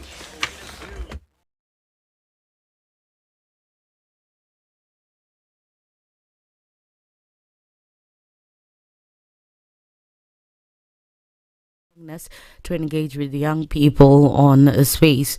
This follows calls from Kenyans, particularly Gen Z, on various social media platforms, who have stated that if any dialogue is to occur with the government, it should be held on space. In a roundtable media interview, the president said he is ready to discuss any issues they may have. The youth have been organizing nationwide protests for 2 weeks over the Finance Bill 2024, which Ruto ultimately withdrew in response to mounting pressure. The head of state affirmed his awareness of the youth's challenges and pledged to address their concerns comprehensively.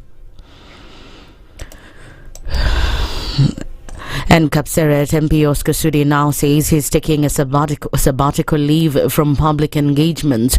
In a statement on his Twitter page, he explained that he made the decision because his participation in activities such as Harambes has been used against him.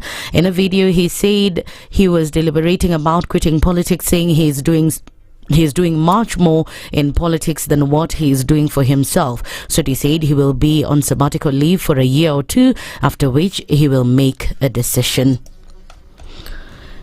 And the Directorate of Criminal Investigations has said former Nandi MP Alfred Keter was arrested in connection to an ongoing probe relating to claims of conspiracy to traffic firearms and incitement to violence. The DCI denied claims that the former MP was abducted and said he was arrested by officers from the National Police Service. DCI said the former MP was booked at Kamkunji Police Station and later released pending forensic analysis of exhibits. And in the international scene, that's the Newswire. I'm Leah Ubaga.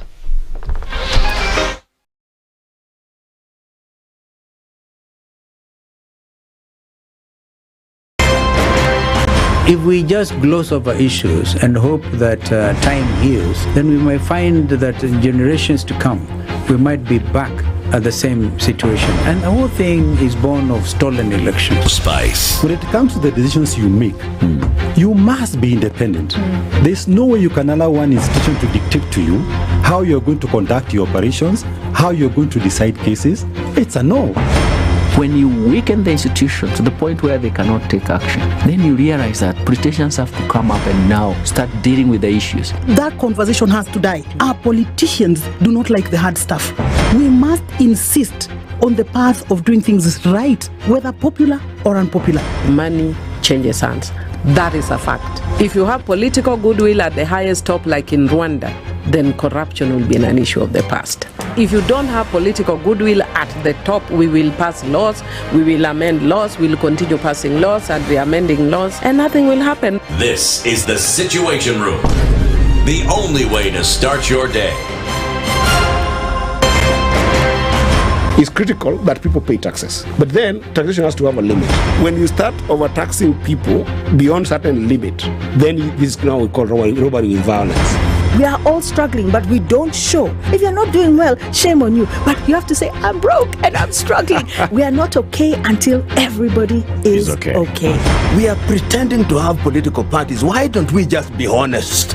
And we say, these are the Luyas, these are the Kambas, these are the Kikuyus, and we find ourselves in Kenya. You know, with politics and leadership, no matter what you do, there will always be a complaint. There will always be the assumption that you're either stealing or you're not doing things right. As a dear, don't fear. If you know you're doing the right thing, you've thought about it, you've got an expert advice, do it, then understand later. This country, we don't need prayers. Prayers is between you and God. Good governance and thinkers who care about the country and not their stomach. That's what we need. The Situation Room, Kenya's biggest conversation. 102.5 Spice FM, Kisumu. My friend, let me tell you, if you're on Uhuru Highway and you're heading towards town and you're around South C Nairobi West and you are stuck in traffic, just be patient because it stretches into the Lusaka Nyao Stadium roundabout, it goes into the Bunyala roundabout, it goes into Uhuru Highway, it goes all the way into Haile Selassie roundabout. Okay? So just be what? Be patient. If you're on Langata Road and you're heading towards Nyao Stadium roundabout, be patient. If you're on Langata Road and you're joining Aerodrome Road, heading towards Bunyala, just be patient. If you're on Langata Road and you're approaching Timol Junction and you want to go towards Bagathi, just be patient. If you're on Gong Road and you're heading towards town and you're somewhere around the Prestige Plaza all the way to Junction Mall and you're stuck in some traffic and you're looking at those lights, just be what? Patient. If you are on Jogoo Road and you're heading towards town and you're stuck from Makadara, let me tell you, it stretches all the way into City Stadium roundabout. It goes into Landis Road. It goes into Wakulima Market. Just be what? Patient. You're on Muranga Road. You're coming towards town and you see, oh, you're stuck in traffic around Ngara. Just be what? Patient. The message this morning, wherever you are, just be patient.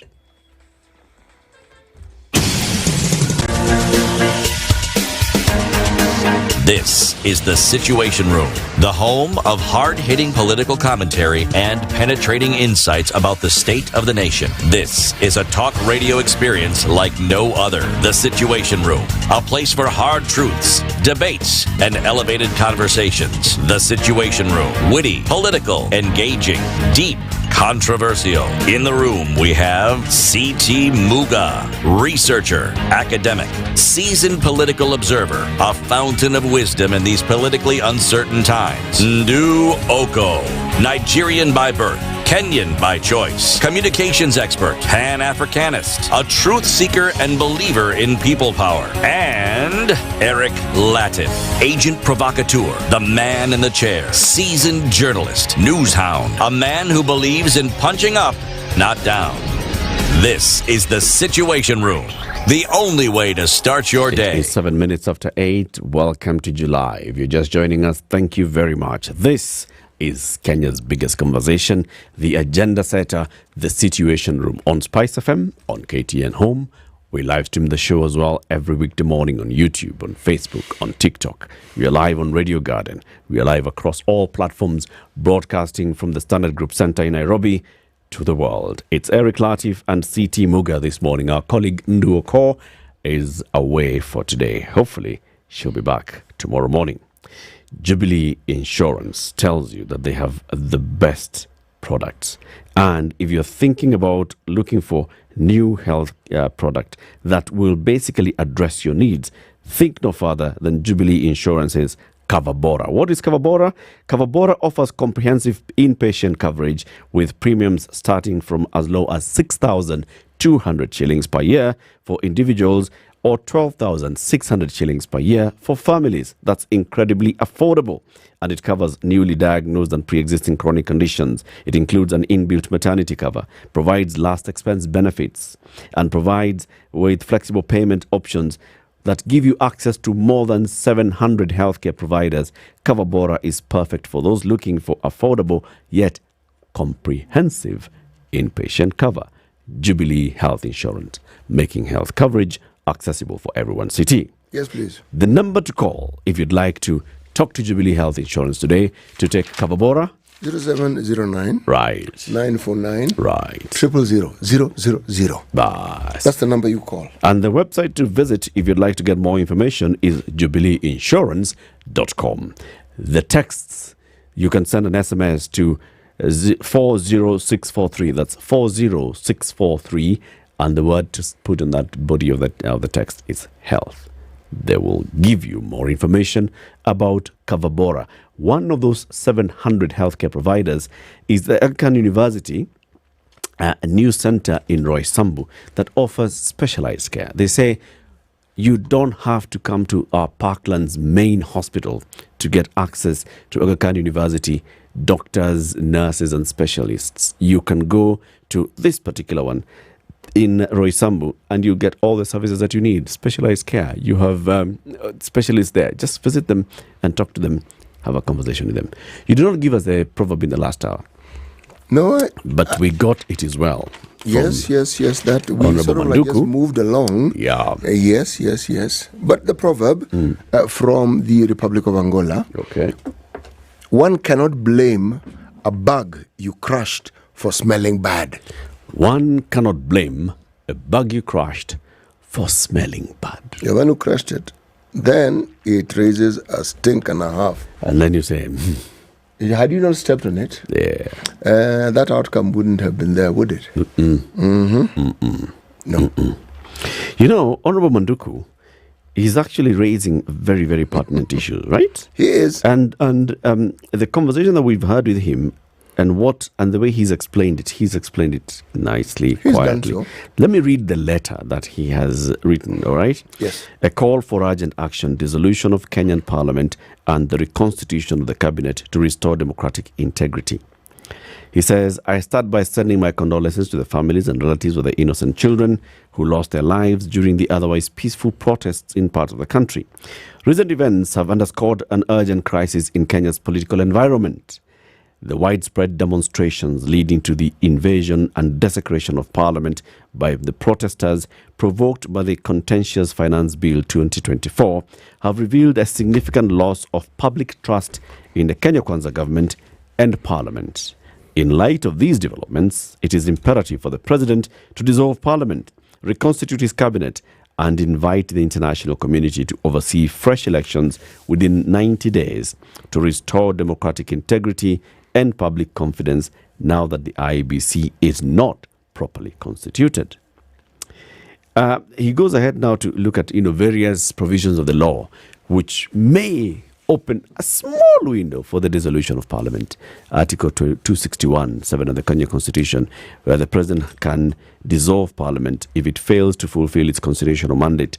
There is an invasion and defilement of Parliament signifies a failure. Now, this particular Article 261, subclause 7, is talking about when Parliament fails to enact a law that is important and imperative. One can go to court and the court can say, Parliament, you have failed in your mandate. And then the President can then dissolve Parliament. Okay? Yes. Same way we can say, Justice Maraga, Chief Justice Emeritus Maraga, wrote to President Uhuru Kenyatta last time and said, you know what, it has been brought to my attention that Parliament is not constitutionally constituted in terms of the 2/3 rule. And therefore, I urge you, Mr. President, I recommend to you to dissolve Parliament. Of course, Uhuru did not do it. Maybe now, Chief Justice Martha Koome can be compelled via a petition by a voter in this republic who goes to court and says, this Parliament is not properly constituted. The Chief Justice can find it to be so, can advise the President to dissolve Parliament. The question is, should Parliament actually be dissolved? Has Parliament lost legitimacy? Has Parliament lost the trust of the people city? Let me put it this way. If you look at the questions that people raise, we need to understand the terminology that we use as Kenyans. We say government. And when they say government, I believe they have it right, because government is not the executive, it's not Parliament, it's not the judiciary, it's all of them. That's government. Yeah. But sometimes we don't distinguish between, when you say government, people assume it's the executive. The executive is not the government. It's just the executive. The track record of this particular Parliament, 13th, is it? Yep. Okay, the unlucky number, for those who are superstitious.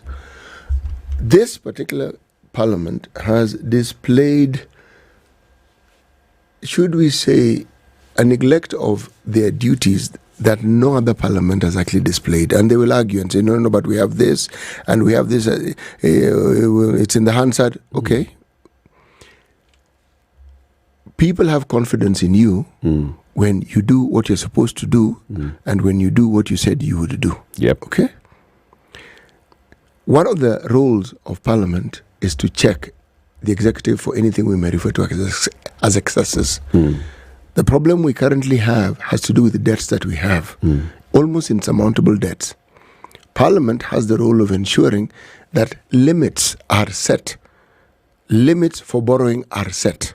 And if they are not set and the executive goes outside these boundaries, they are supposed to ensure that the executive does, to the point of even censuring the executive. But when repeatedly you talk about a parliament that seems to be a department, that is my term, a department of the executive, meaning they just do the bidding of the executive, then arguably they have failed. Now, there are those who are in the opposition who will say, we've constantly voted no. But when it is clear that your vote doesn't have any effect whatsoever, should you not think of doing something else that will have an effect? And this is why now the conversation that architect Daniel Manduku has brought in becomes pertinent. Because what are the alternatives that those in the opposition who are a minority, what can they do to highlight the problems that we are actually seeing? And when you talk about people resigning from their positions and seeking new mandate, it becomes very, very relevant. Because if the issue here is that entire house, whether you're in the minority or majority, it is the house. There is no house for the minority or the majority, it's just the same house. So when there's an indictment, it's for all of you. All of you. Yes. So if you're asking the question, and I can answer it now, do I think the citizens of this country have lost faith? Yes, they have. If they hadn't lost faith, they wouldn't have talked about going to Parliament the way they did. Yes, they would never have even dared to go to Parliament. So what should we see happening in Parliament? Well, those of us who... Because Manduku and others have said, maybe the law is a bit untidy on how Parliament can be dissolved. The president cannot wake up and form an opinion and say, I was in the Gen Z X space last night and they said I should dissolve Parliament and so therefore I've dissolved Parliament. He can't, right? There has to be ground. And the ground for dissolution of Parliament is not really clear according to what we are hearing so far. But why is it not clear?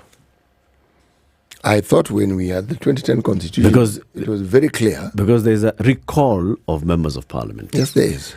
Parliament is in control of its own calendar. Yes. And the instances when President can dissolve Parliament are those ones of 271, or even those ones of the 2/3, when the Chief Justice recommends and says, Parliament not properly constituted, it has not met the constitutional gender threshold, I recommend the President may dissolve.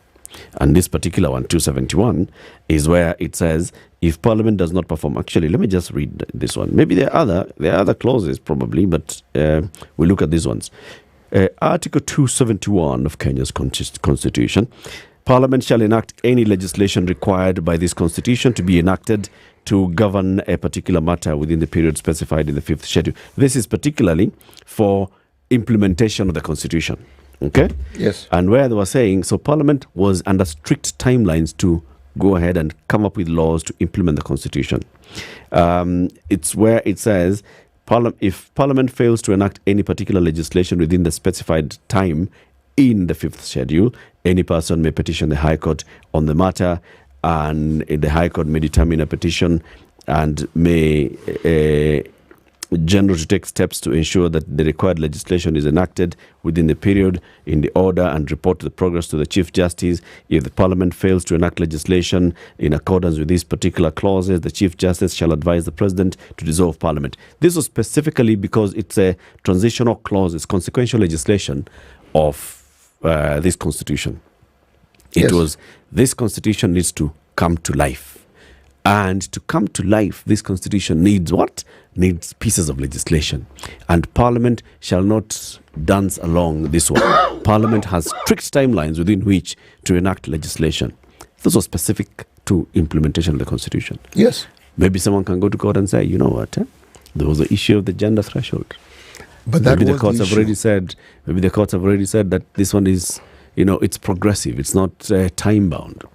So it's not really clear how can the president dissolve Parliament. How can the Speaker of the National Assembly say, I am sending Parliament on the Speaker of the National Assembly or long-term recess? The Speaker, everything that we see currently, it is very unlikely that the Speaker will do that.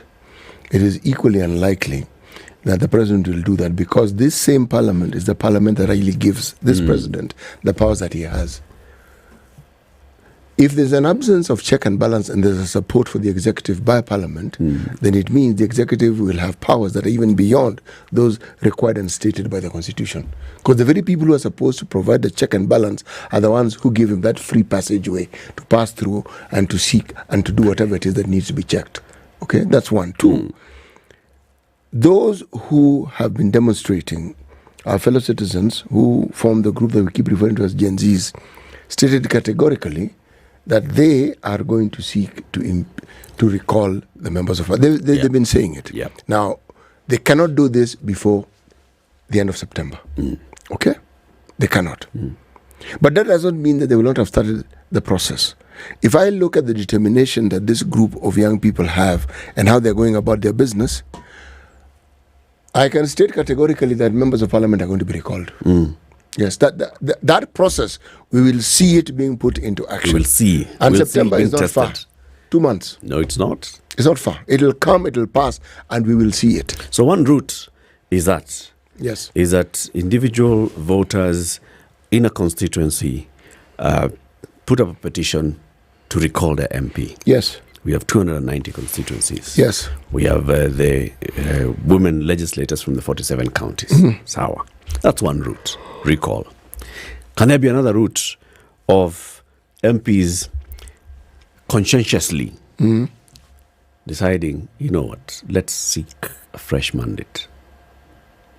Because like I was posing to the Honorable Dr. Manduku, if 109 MPs who voted no to the finance bill, all bar none, resigned today to seek a fresh mandate from their people. Fresh mandate from the people, the remaining members of Parliament will be in a really tight spot.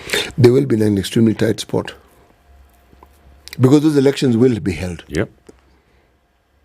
And then what will we say of them? They will be in a really tight spot. They will then have left themselves to the vagaries of being recalled. Because a position will have been taken that is clear that there are people here who actually mean business and they are willing to pay the ultimate price. They'll say, look, let's not just be talking about it. Let us take the steps that we demonstrate we don't want to leave anything to doubt that we mean what we say. We are resigning. Okay. Yes. So then can we say that what if we encourage members of Parliament to resign? So let's say if the people of Nyeri Masava, for example, have confidence in Dr. Manduku, and they think that they can marshal a majority to vote him back to Parliament, they go to him and encourage him, resign. We will put you back in with a fresh mandate. If people of another constituency feel, you know what, this is our MP and he has served very well, go to him and tell him or her, resign. We assure you, we are going to vote you back in. Encourage those MPs that you feel are performing to resign, even if it's 10 of them.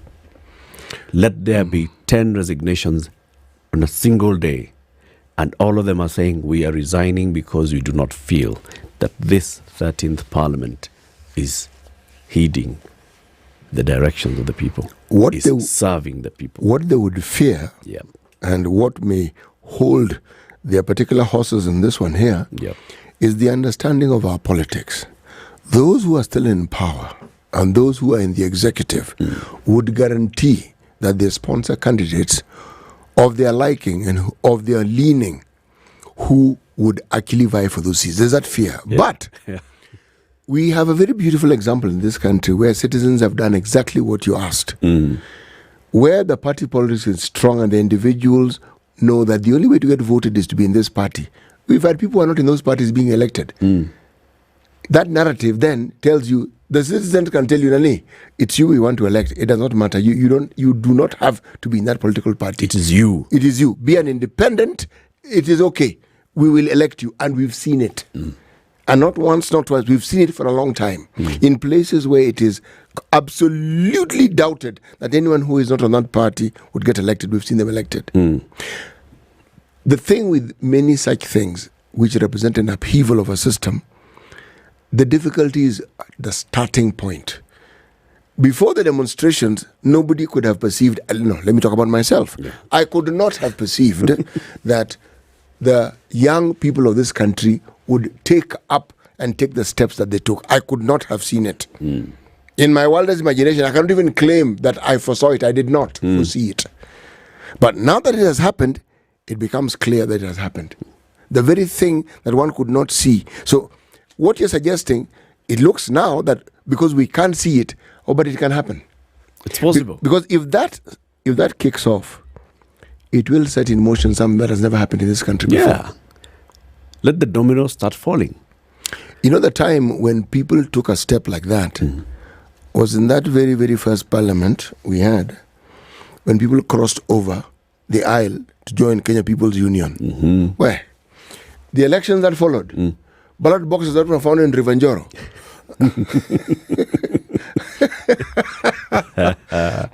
It actually ushered in, you know, this culture we hear of banditry and misbehavior during elections. One saw it then.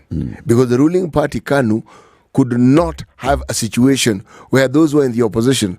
Now, it was said that the then Minister for Constitutional Affairs, a clever man by the name of Tom Mboya, realized that, you know, the only way to stem this tide, say, okay, fine, it's good to walk across the aisle, but remember, you were elected on a KANU ticket. So you now need to get a fresh mandate if you want to stand on KPU. That fresh mandate, my friend, proved to be tricky. When it was mentioned, some people just walked back. They did not stay where they were. Now, we've moved a great deal since. The time that we find ourselves in, if that step that we speak of is not taken by the members of parliament, it will be taken for them. And that's the question that I'm asking. Even as we discuss it, if you look at the comments that we're seeing on our stream on YouTube, people say, okay, yeah, it's a tough call. I mean, if you're a member of parliament and people came to you and said, you know what, CT, it's okay. It's just, you know, instead of us going through this whole long course of recalling and you resign. We believe that you're doing a good job. We will elect you. Would you accept? I would. And I'll tell you why. If the discussion is on principle and I believed it, then I would resign and let whatever happens, happens. Because remember, we do have examples of people who've been willing to bite the bullet. Okay? One governor of Makueni was one such person. He was willing to bite the bullet. He said, let's dissolve this county. Completely. First an election. Including myself. Yes. It is the president who was then who said, no. But he had said, dissolve it. Let us go back to the people and seek a fresh mandate. And by the way, the elections which followed, I think there's only one MCA who went back. Every other MCA out. So the people spoke very loudly. And the governor was re-elected. Yes. So the people are actually able to determine who they believe has their best interests at heart. Very good. So we are joining two things here. If you as a member of parliament stand on principle and you feel that the way things are running in this house, we are not serving the people. We are not being true to our mandate. Yes. And our core mandate is representing our people. Yes. Is legislating to the best interest of the people. Yes. And oversighting the executive to serve our people. Yes.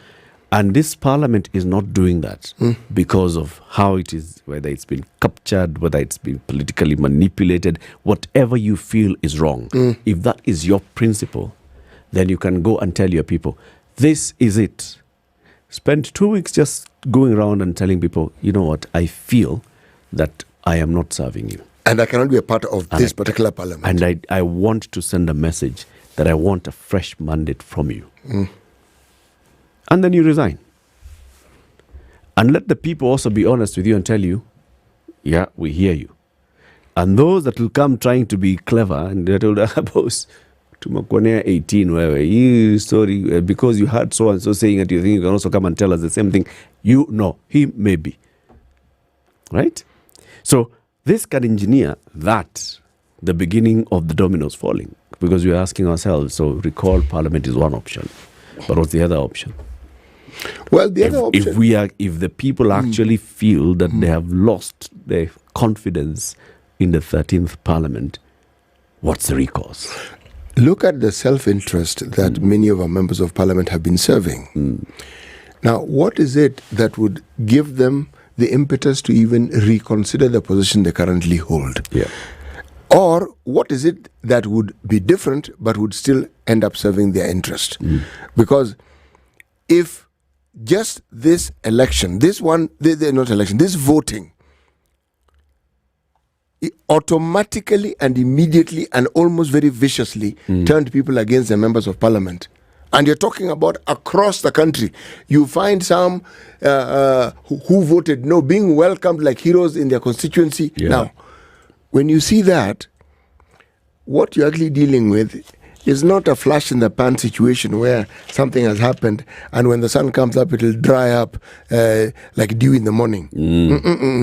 It speaks of an existing dissatisfaction, which was sparked off simply by this finance bill. The finance bill gave it the opportunity for expression. Yeah.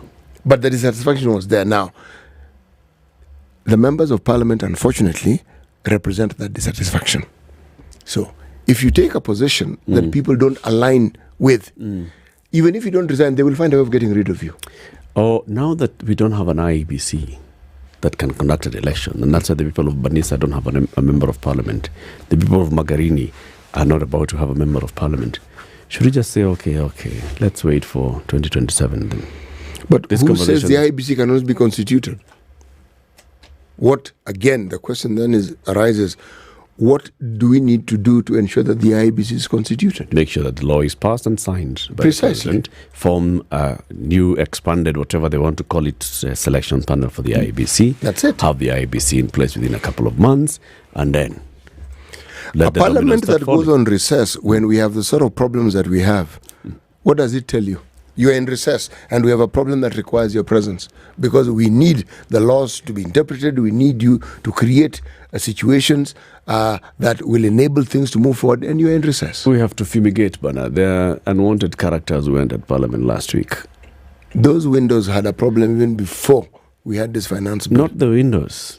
Criminal elements. If there were rats, the rodents were there before the finance bill. It's not the rats. Those are our rats in parliament. We know them. There were strangers who desecrated this hallowed house. Actually, the parliament does not need to be operational for you to be recalled, so it's okay. Let's take a break.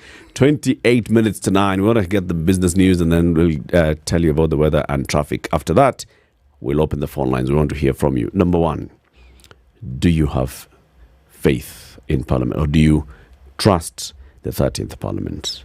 If yes, good. If no, what next? Should we wait until 2027? Should we begin the recall process? Should we encourage a certain number of members of parliament to kickstart these dominoes and resign? 0719 012 600 after the break. This is the Situation Room, the only way to start your day. Business news with Spice FM. I'm Leo Baga and this is the business news brought to you by Stanbic Bank. The National Housing Corporation is stuck with hundreds of houses valued close to 1.3 billion shillings it has been unable to sell, even as the government pumps more through its affordable housing program. Latest details reveal that by June last year, the corporation had a stock of unsold houses across different parts of the country, some of which were completed years ago but have still not been sold out.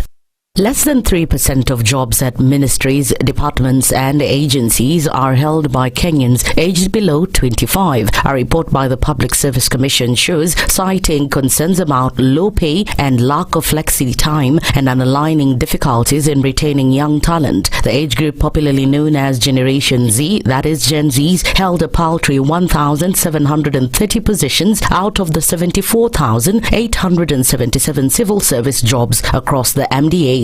That's the business news. I'm Leah Obaga. Financial tips brought to you by Stanbic Bank. How do I improve my credit score?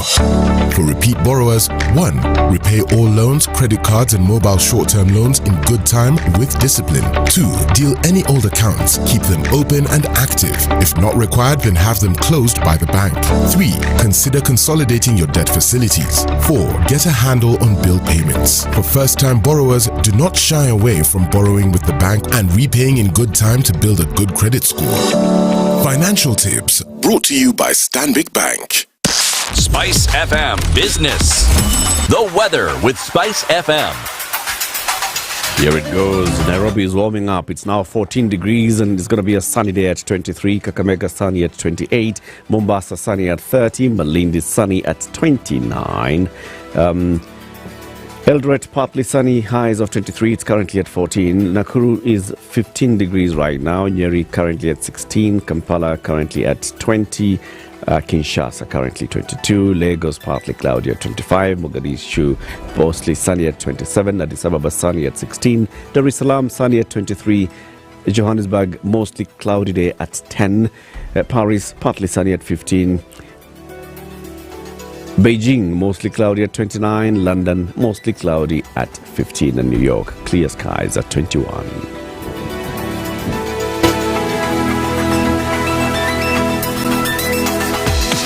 Welcome to Spice FM, the best exclusive radio station bringing you the best mix of the best music ever. My friends, Thika Superhighway, Kiambu Road is all chock-a-block, all the way into Muthaiga, all the way into Muranga Road, into Globe Cinema Roundabout, into Wangari Maathai Road, all the way into Museum Hill. That is the lie of the land. If you're coming from Kiambu Road, if you're coming from Thika Superhighway, that's what you're going to encounter. Jogoo Road from Makadara heading towards town, coming all the way to City Stadium Roundabout, into Landis Road, into Haile Selassie, busy. Mombasa Road, starting from South Sea into Nairobi West, Makadara, not Makadara, but Nairobi West, into Nyayo Stadium Roundabout, Bunyala, Uhuru Highway, to Haile Selassie Roundabout, busy. Same, Langata Road, coming towards town, busy. Raila Odinga Way, busy. Ngong Road, busy. Let's just say everything, busy. Mature, intelligent talk every morning. Spice up yourself.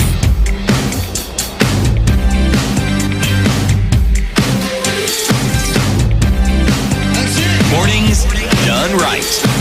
94.4 Spice FM, Nairobi. Our conversation continues. In the last hour, we had here with us in the morning the Honorable Dr. Architect Daniel Manduku. He's a first-time member of Parliament from Nyeri Masava, and he has raised a public conversation. And he says the events of last week, where people actually said, let's occupy Parliament, and they went ahead and entered Parliament, are symbolizing something.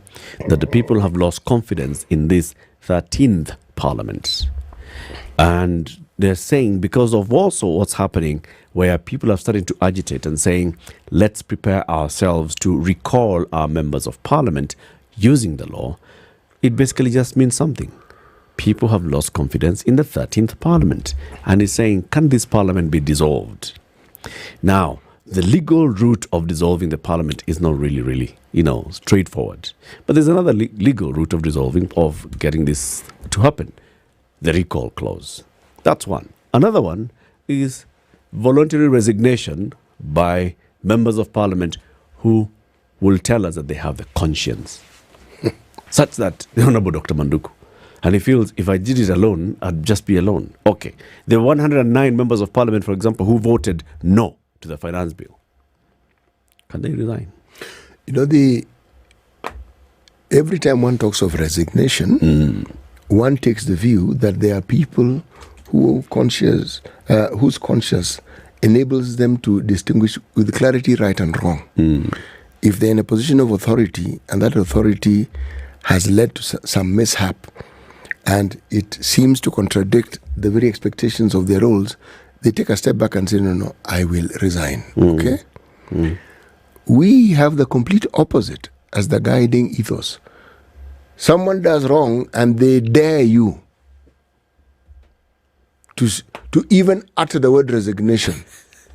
They tell you what? I am going to stay in this thing and I am definitely not resigning. Which means, as far as they are concerned, any wrong that is committed, even if it is pointed out to them, it is okay. It can, one can move on even with the errors. Now you tell me, we are saying that we want a complete culture change overnight, where people can grow a conscience where the previous one was certain until it died.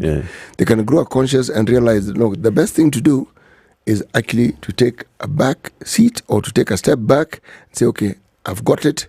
Let me just leave this job and seek a fresh mandate. It is a tall order, but one has to start somewhere. Start somewhere. Yes. Start by saying, let us salvage. Even if it is just the one person lot who is the good guy in this entire Sodom and Gomorrah. Let's give that one lot the chance and tell him, dude, live and don't look back. Yes. That one who has a conscience.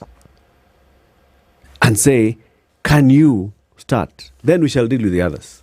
The others who don't resign, then we deal with them. But you who has a conscience, you who believes that, yes, this is not right, can you resign? Let's go to the phone line, 0719-012-600. The question we are asking this morning is, number one, do you have confidence in the 13th Parliament? Number two, what do you think should happen to this Parliament? Should members resign en masse? Should it be dissolved? And if to be dissolved, and you understand the legal processes, how? What's the legal route of dissolving Parliament? And the other one is the recall. Let's go to the lines. Simon Geshoke in Nairobi, good morning. Simon? You're well? We are well. How are you? Fine, thank you. Very good.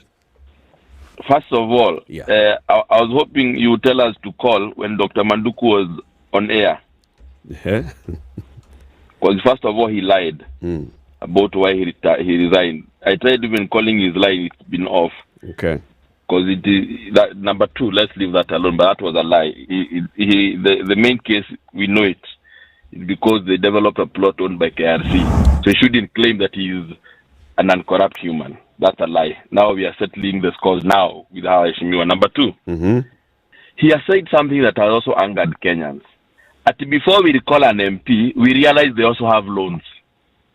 Do they realize how many people have their livelihoods destroyed based on the bad decisions they're making? And his only way of saying we cannot recall him is because, as per HR laws, we should consider they have loans to settle. That's why it is hard to recall an MP. That's an insult, my brother. Taking a party position is okay.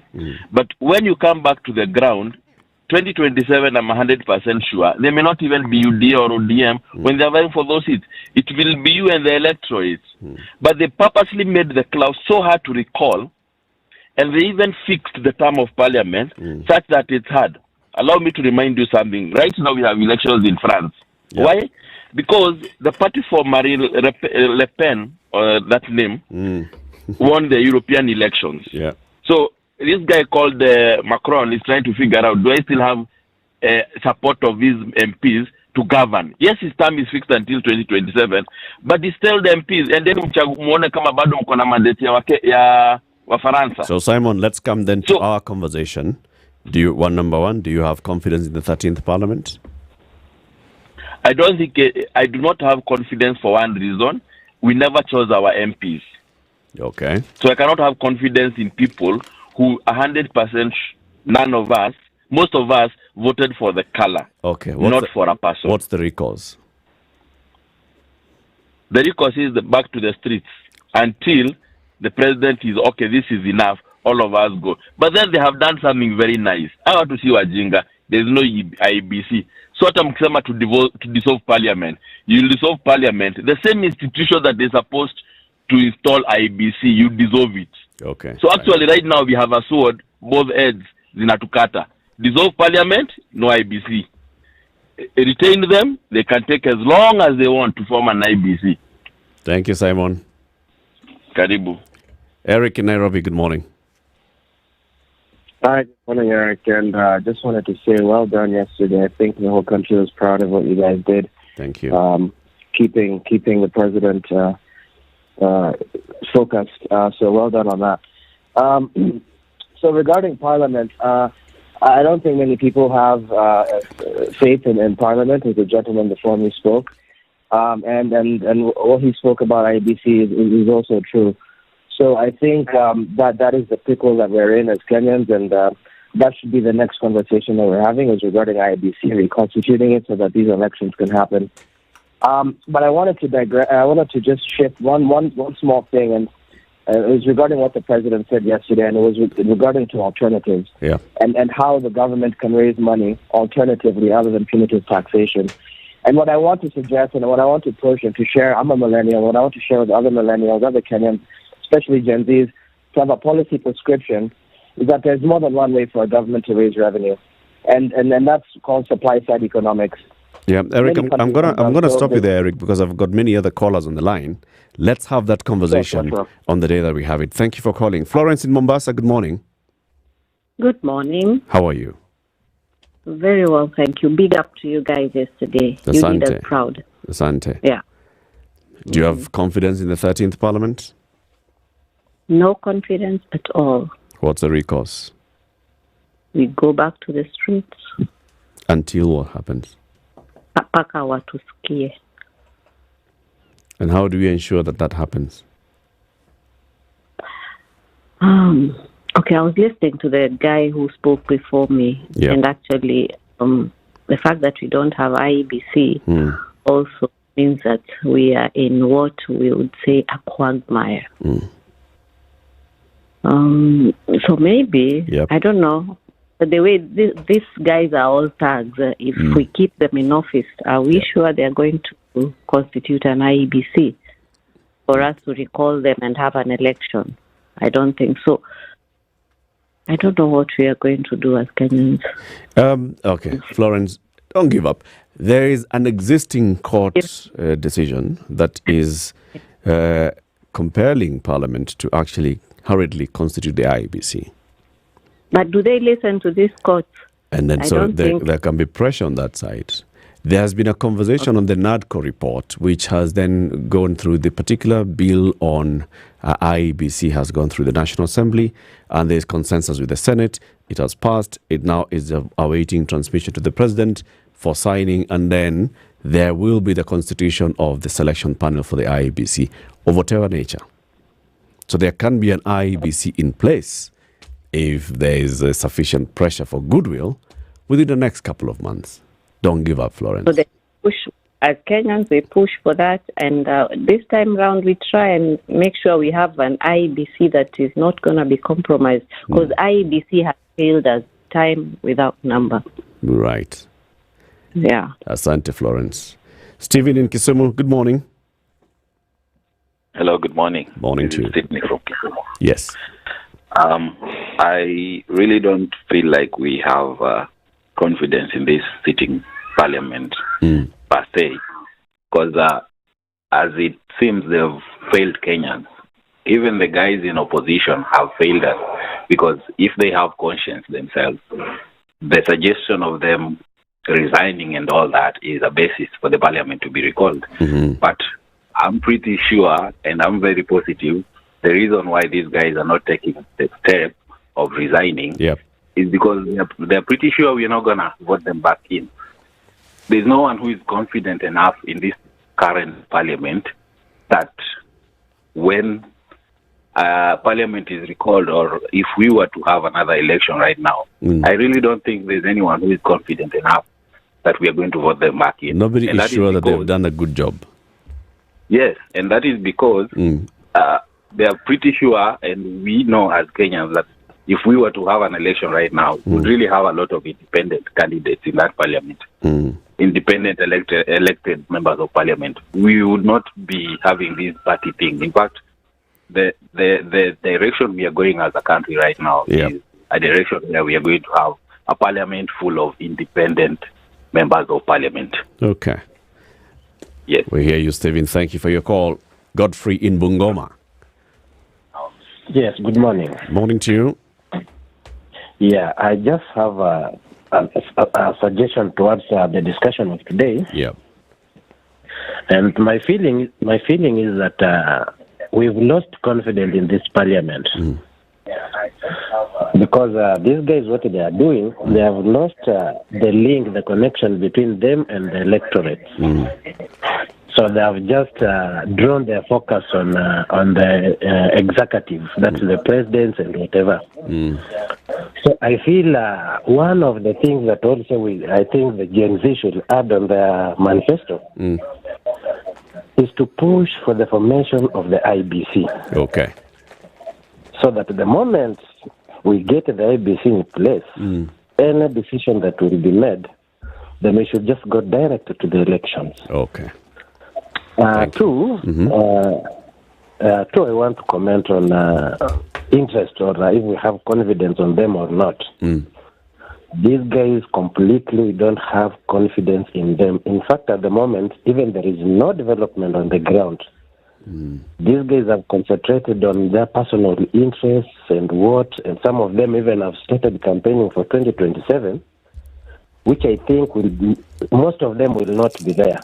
So what we want is these guys to come back on the ground, meet the electorate, sit with them, listen to them, and then when they go back to parliament, they should go knowing what they're supposed to do. Thank you. According to what they're doing now, it's totally nothing. Thank you, Godfrey. Rogers in Mandera.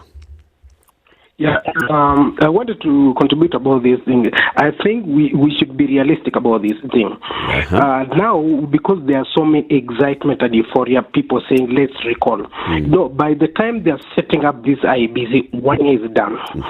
By the time they are recall process, and if they wish to resign, almost a year is done, and everything to setting up now will be 1 year to election. What's the purpose? Let the Gen Z bank the wins they have already. That is, they can be had, and they have pushed the financial bill out.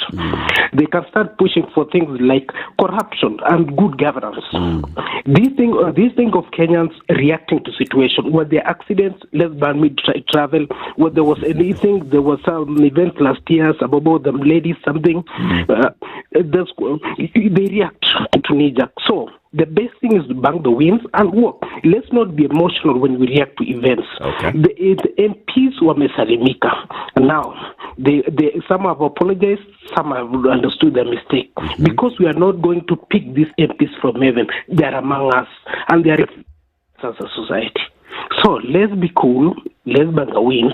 Let's look at the progress. Okay. You see, even you were talking to the president. You can see from the way he was talking, unlike other interviews that you have been conducting, there's some change.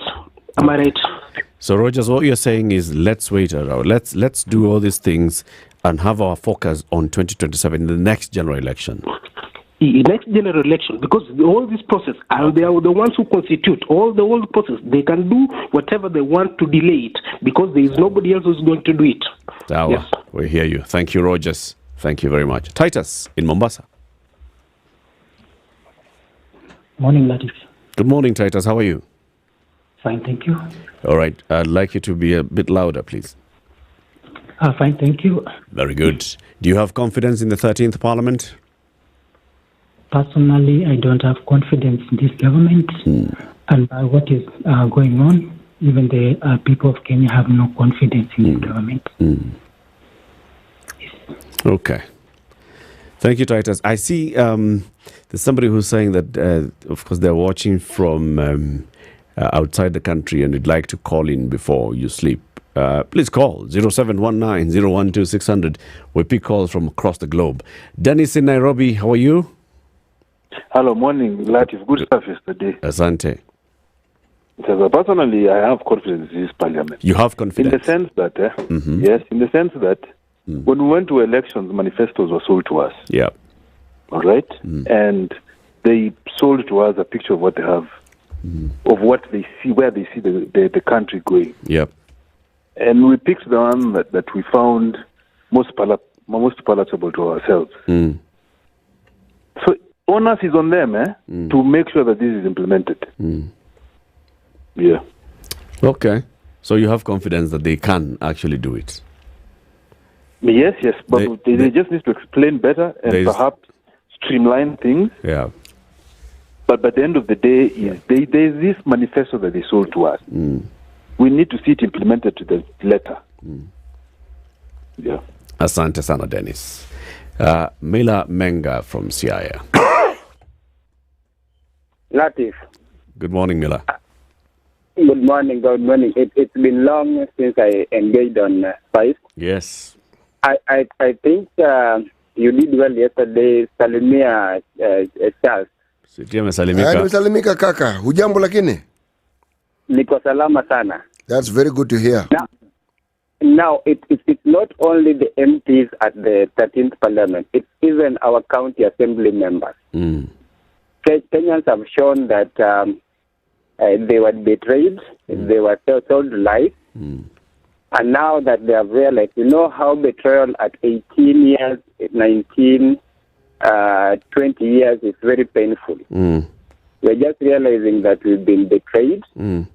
And we are speaking out, and we are saying that, it's not only the parliament that was occupied. Even the county assembly of Makueni, I think, was occupied by young people. So it's going to the root, and I agree that Kenyans don't have faith in the people they elected, and there's need that they recall them. And the process have just started. We cannot wait up to 2027. People should move with speed and engage structures to recall these MPs who are doing the service to our country. Okay. And again, lastly, I agree with what you asked the president, that we are used to talk. We did the BDI, we did the NADOC. We are now talking about 100 people who are supposed to sit somewhere to discuss this. And the structures are there. The structures are there that we should use to engage people. It's only that we ignore those structures intentionally. Let's have that conversation another day, Mila. Thank you very much for your call. Thank you very much. There are very many comments as well on our social media, where we are live streaming the show on YouTube, SpiceFM, and on Facebook as well. Let's just sample some of them. Nimrod says, Kenya needs to reinstate the mayoral system and let the CDF funds be handled by the local or town council. Remember, Nimrod, we have devolution. We've got counties now. They can also handle that. Eric War, Eric anaongea mbaya ati kwani sisi ni asa na tungoja 2027 an election. Lean Baker says, I have zero confidence in this parliament and never had any confidence in them because I knew that they were liars and they were not going to perform. Many of the comments that we are seeing here, people saying, no, I don't have confidence. The route is, can we quickly and urgently push for the reconstitution of the IEBC, and then from there, things can happen. Samuel McLeod, our MP, will certainly be voted in again anytime. Danson Mwashaku for Wundanyi, Taita Taveta 006. I have confidence in him. I disagree with Rogers. This is what someone saying. Rogers said he has confidence in this parliament and, there's still time. His own was saying, let's give it until 2027.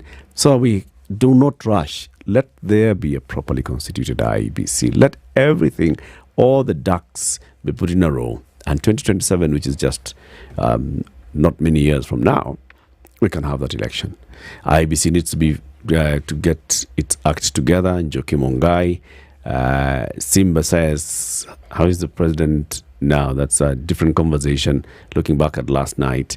Douglas Smoko says, if MPs cannot be held accountable by the laws as well as all other leaders, whether it's 2027, 2032, will never make any difference. Many comments there, City. Many people are expressing themselves and saying, what they feel about Parliament. The question is, City, do MPs get it? I don't think so. I don't think so. The moment someone continues justifying their position and giving you reasons why they've done what they've done, they haven't gotten it. This isn't one of those moments where you argue. So in those moments, you keep quiet and reflect and ask, tell me what I can do differently. But if your position is that, no, excuse me, you're the one who doesn't understand. You need to get this straight. This what, then the needle hasn't moved. Yeah. So there's still quite a bit to be done. There's a great deal to be done, and it's all of it is reflection. It is. But those in leadership. Yes. Because we missed the boat a long time ago. It's a question of reflecting and finding how you can retrace those steps that were the steps you're supposed to take. And you can't do this without consultation of your people. Saying, guys, I have wronged you. Tell me what you believe I should do next so that I can do it well. Okay. So in the next hour, we'll still keep the phone lines open and want to have a conversation. So the president spoke to the nation through the three of us, myself, Linus, and Joe Ageo. And he answered several questions. Let's hear. So what did you make of what the president is saying? Did you get the message that the president was passing across? It's 9 a.m. Good morning. Spice up your life.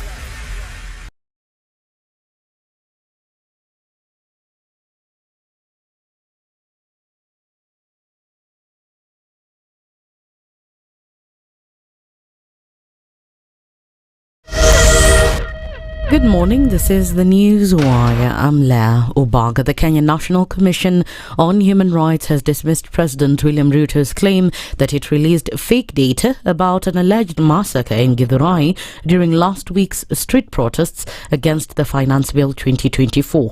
In a statement following the president's media interview, the commission clarified that it did not issue any statement regarding the Githurai incident since it did not have adequate details. It added that they've only accounted for 24 deaths so far, arising from anti-government protests following Ruto's insistence during the interview that the records showed the number was 19.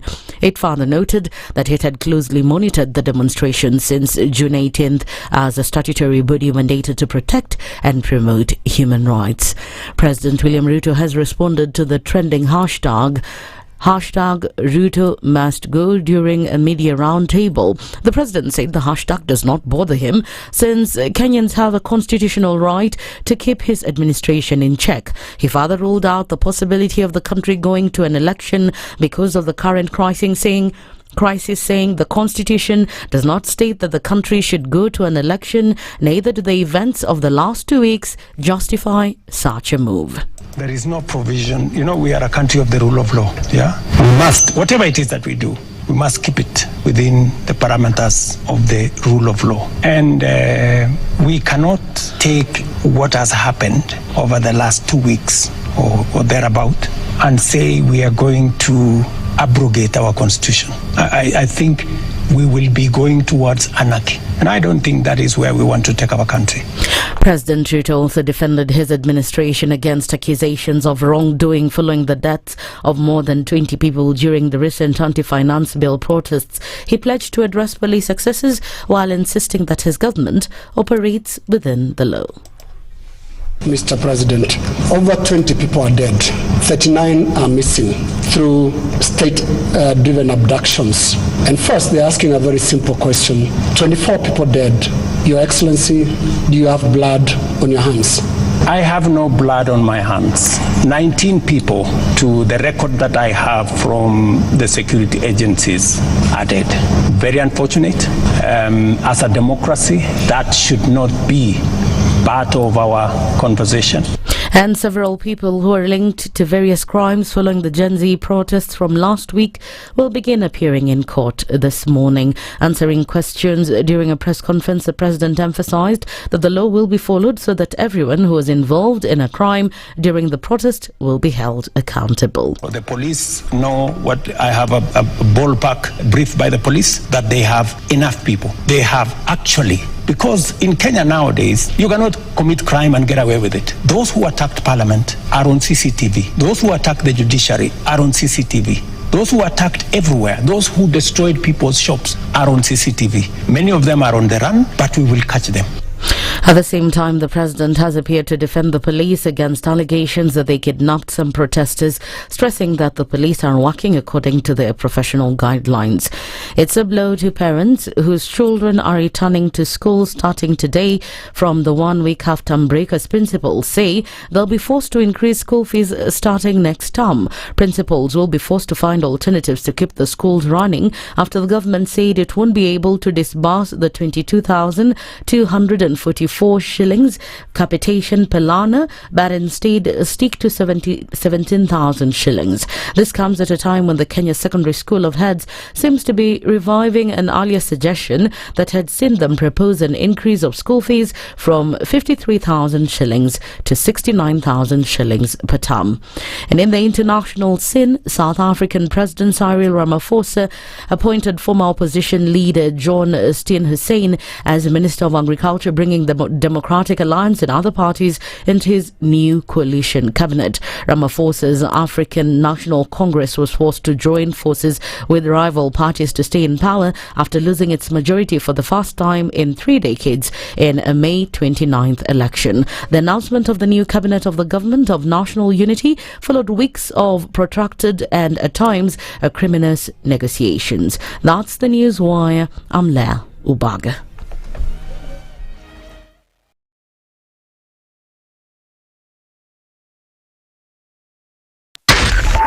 .4 Spice FM, Nairobi.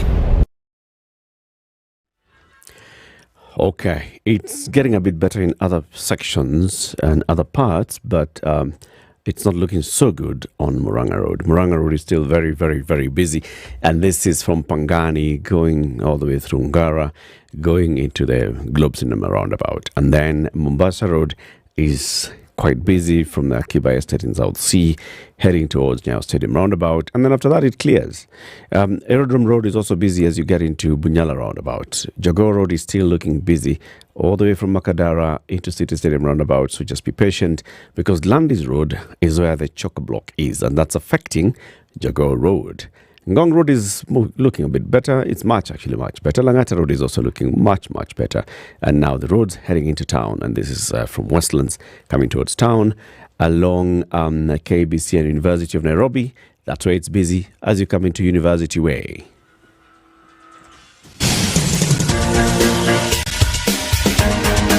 This is The Situation Room, the home of hard-hitting political commentary and penetrating insights about the state of the nation. This is a talk radio experience like no other. The Situation Room, a place for hard truths, debates, and elevated conversations. The Situation Room, witty, political, engaging, deep, controversial. In the room, we have C.T. Muga, researcher, academic, seasoned political observer, a fountain of wisdom in these politically uncertain times. Ndu Oko, Nigerian by birth, Kenyan by choice, communications expert, Pan-Africanist, a truth seeker and believer in people power, and Eric Latin, agent provocateur, the man in the chair, seasoned journalist, news hound, a man who believes in punching up, not down.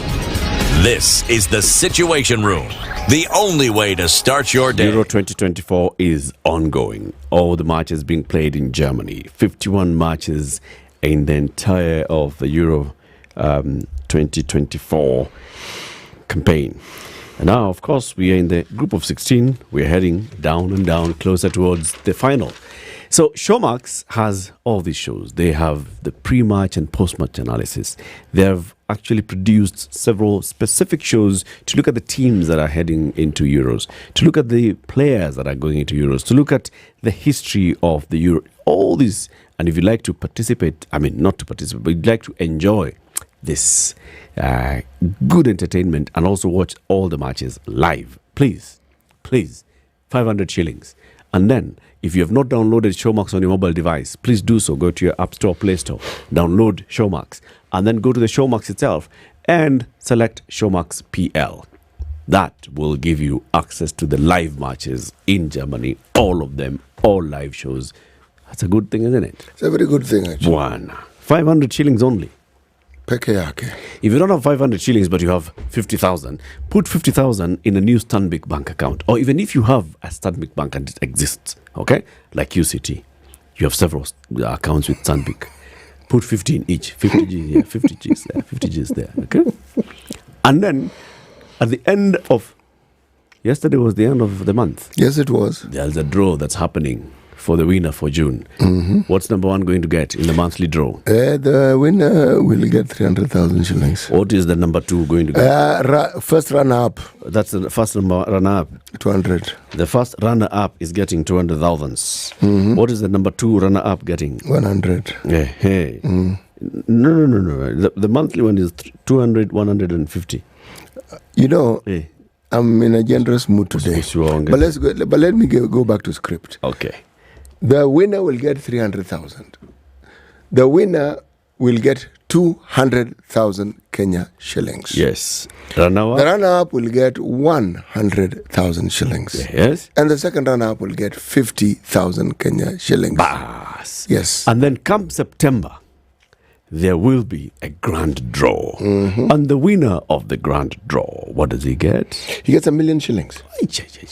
Yes. The first runner-up of the grand draw, what does he get? 300. The 300 I mentioned earlier on, it's not for that one, it's for this one. The first runner-up will get 300,000. 500,000. Yes. It's half. Did I say 3? Yes. 3 is for the second runner-up. Yes, the second. Yes. First runner-up gets 500,000 shillings, which is 500,000 shillings. And then second runner-up gets 300,000 shillings. Imagine. Yes. Your pesa ni mingi. Your pesa ni mzuri sana. And all you're doing is you're investing with 50K. Yes. And you don't lose it even if you... This is not those ones that you own non-refundable. It's you, pesa umeweka imeenda. Your 50 is still your 50. It's still your 50 and you're eligible for the next round of balloting. Yes. You don't, it's not as though if you entered for this month, the following month you're not entered. No. Every time there's a draw, you're eligible. You're eligible for it. Yes. Until now, the big draw that happens. Make the switch to Stanbic and win. You will win big. Asante sana. Remind us the day's Proverb City before I tell people about the Aga Khan University Hospital new specialty center in... Where? Roysambu. Yes. One cannot blame a bug they have crushed for smelling bad. One cannot blame a bug they've crushed for smelling bad. How worse. How worse. How worse. How worse. So the Aga Khan University Hospital has a new specialty center in Roysambu. They say, go there. You don't have to come to the main hospital facility in Parklands. No, you don't. On Limuru Road. No. You don't have to do that. Just stay in Roysambu. Just if you're around Roysambu, just go there. You will find specialists, doctors. The facility is well equipped. It has labs. You'll get all your services there. Right? Specialty Care Center. Specialty Care Center. Yes. So yesterday, and this is the headline in today's Standard, right? It says, Ruto at pains to explain kidnaps, deaths, grafts. So, first of all, how did the interview happen yesterday? The president and his team requested media houses to go, and these are the 3 media houses of Royal Media, Standard Group, and the Nation Media Group, to go and have this conversation with him. So it was solicited from the other side. And so we went and sat down there, and it was an open conversation, no prearranged questions with him, nothing discussed ahead of time with him or his team. It was just we go there and we ask the questions that are out there in the public domain. And when we started, the first question was on what's been happening currently, particularly what we saw last week. What we've seen is the number of deaths. The Kenya National Commission on Human Rights maintains that 24 people have died. The president said he's been told by his security team it's 19 people who've died. Now, there's a disparity of 6. Yes. There have been abductions, 39 abducted. There have been arrests, and those ones have been released. There have been injuries, people who have actually turned up to hospital from these protests. And there was a long time that we spent discussing this with the president and asking, Mr. President, what do you make of what has happened, the number of people who died? And the response that you heard from the president, what did you hear, CT? What did you hear him saying in response to the deaths, the injuries, the abductions?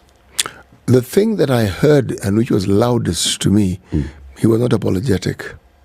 One, he was not remorseful. Now, I would have assumed that when people who form the population of youngsters who would be his children, and those of us who have children of that age, that irrespective of whose child it is, the death of a young person is tragic. It doesn't matter what you say, it is tragically painful. And I say he wasn't apologetic. Maybe his advisors advised him. But my thinking is, when a country is in mourning, you must mourn with the country. When a country is going through an upheaval and people seem upset, you must seek answers, not justify your position as to why things are the way they are. It is important to explain. It's important to say, this is what I need you to understand. But it should be preambled with, look, we are in terrible times here. And these are lamentable things that have happened. And one wishes they hadn't happened. One wishes children, young people hadn't died. There are so many things. And clearly there are many things we need to set right. Now, I am saying, in response to your question, that I did not see. Maybe as a head of state, you need to be stoic. You need to present a stable face that shows that things are in control. Sometimes it's important not to be in total control. What didn't you get? Because I didn't get remorse. Upon being pushed several times, I did not get remorse. He said, yes, it's regrettable that people died. No. I did not see remorse. Let me repeat my words. So I did not see remorse. How would remorse present itself? Or remorse would represent itself in expressions. Remorse would present itself in responses. When you're remorseful, you're barely combative. When you're remorseful, you are seeking solace and you're seeking ways of finding a common ground, finding parity, seeking to bring people together, seeking to show that this is something that requires us to work at together and to ensure that we find a peaceful solution to the problem. Yes.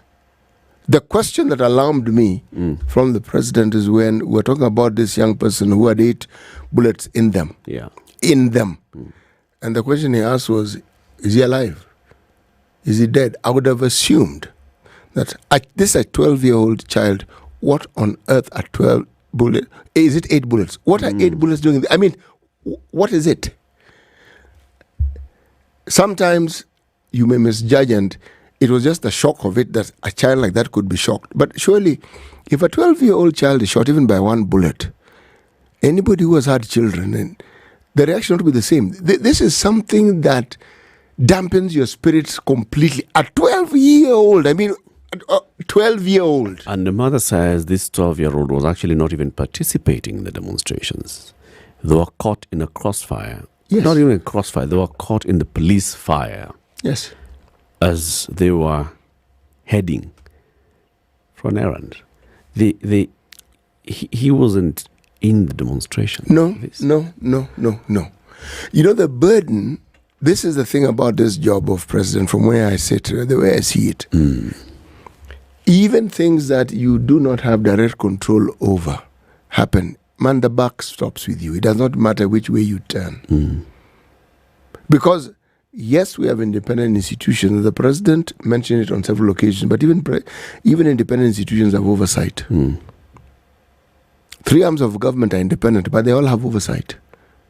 And those are the highest organs. Now, any other organ that's under them also have oversight. But a death of a child is one death too many. Because essentially, did we have armed thugs coming out into the street to confront the police?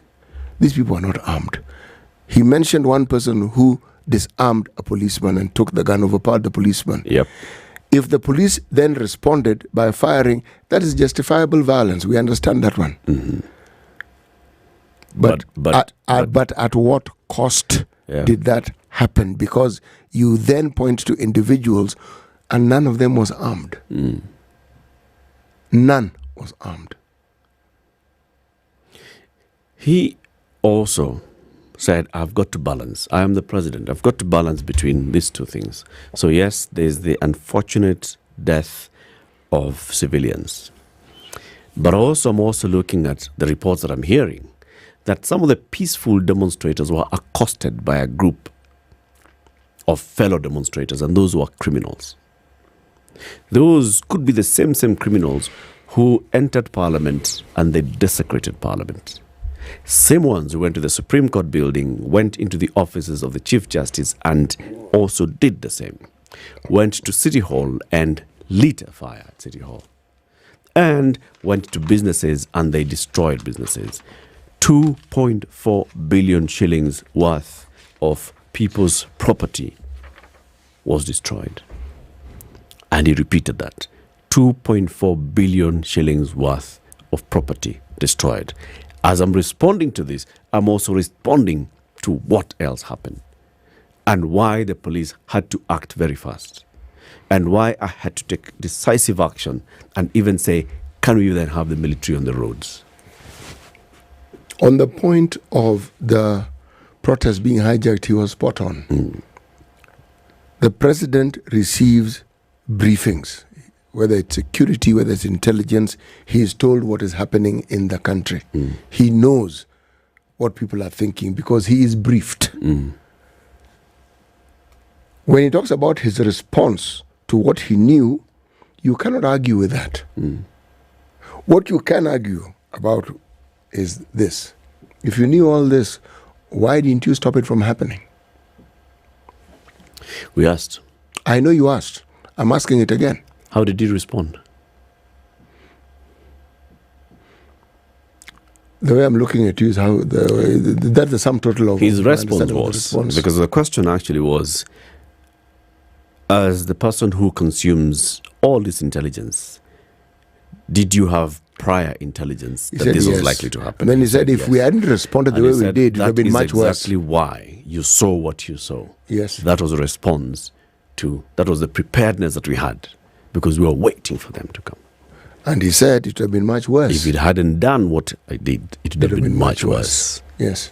Are you convinced? No, I'm not convinced, because the reason is this. Why I'm not convinced is simply this. If you know something is going to happen, and then some of it does happen, the question of why was it not stemmed, that was not answered. The response part seems to answer the question, but it actually doesn't answer. Yes. When you hear of stories of a coup attempt, it means it didn't take place. Somebody had wanted to enact it, but it was stopped. So it did not take place. All right? That's why it's referred to as a coup attempt. Yep.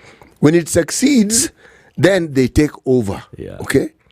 Now, you know, if the security forces and the intelligence know full well whom they're dealing with. Remember, this discussion about Gen Zs, you must recall that even these very people whom are being referred to as thugs were also Gen Zs. They were young people.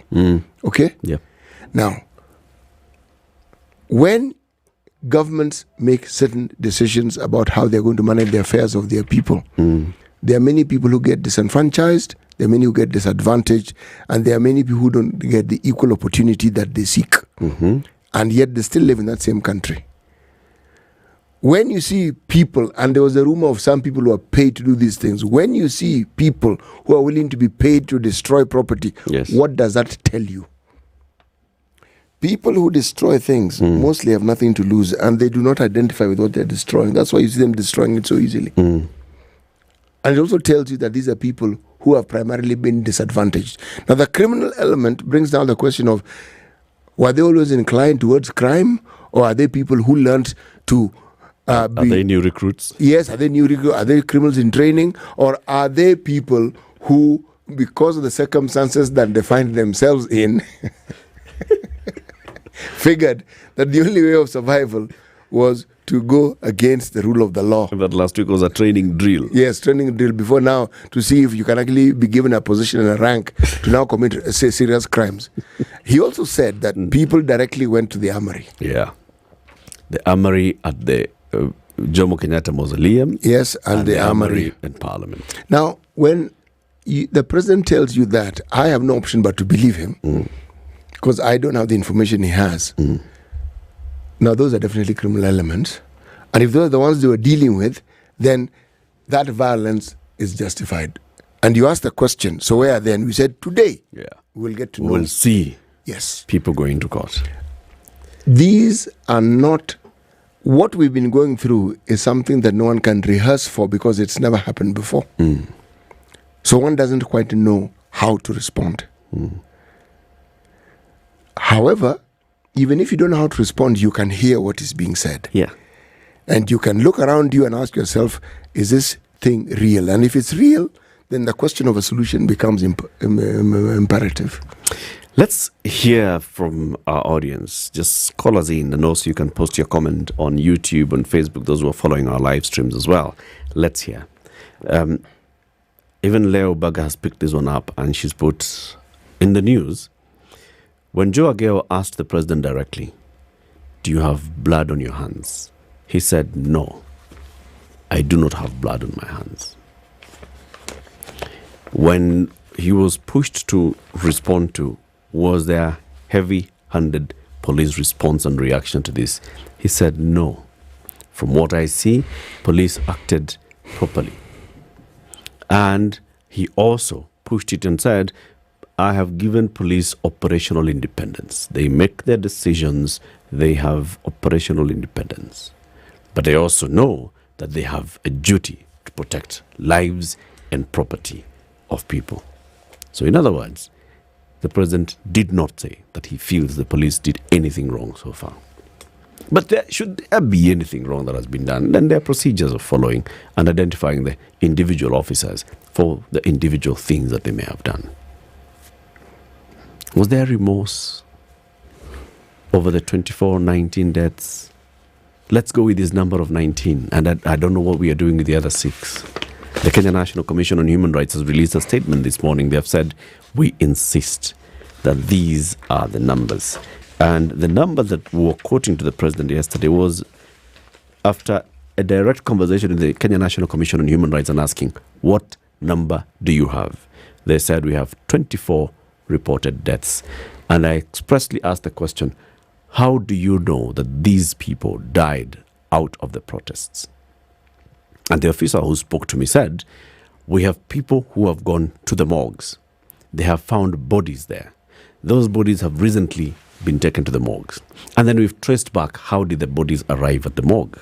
Some of them came from the hospitals, and the hospitals had indicated that this is a patient who was brought here with gunshot wounds from the Maandamano. They succumbed while undergoing treatment.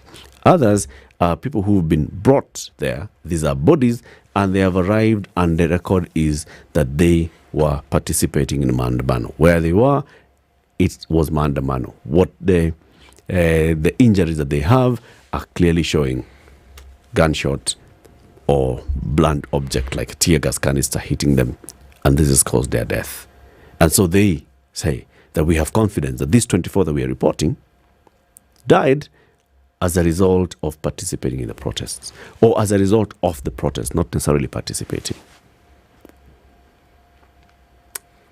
The security agencies have told the president there are 19.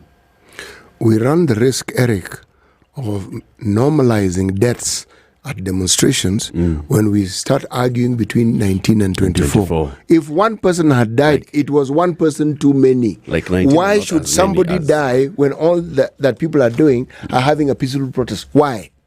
Why should somebody die? If somebody collapses in the street because they have an underlying condition and the strain or whatever it is, excitement, kill them, that's a different matter. Yeah.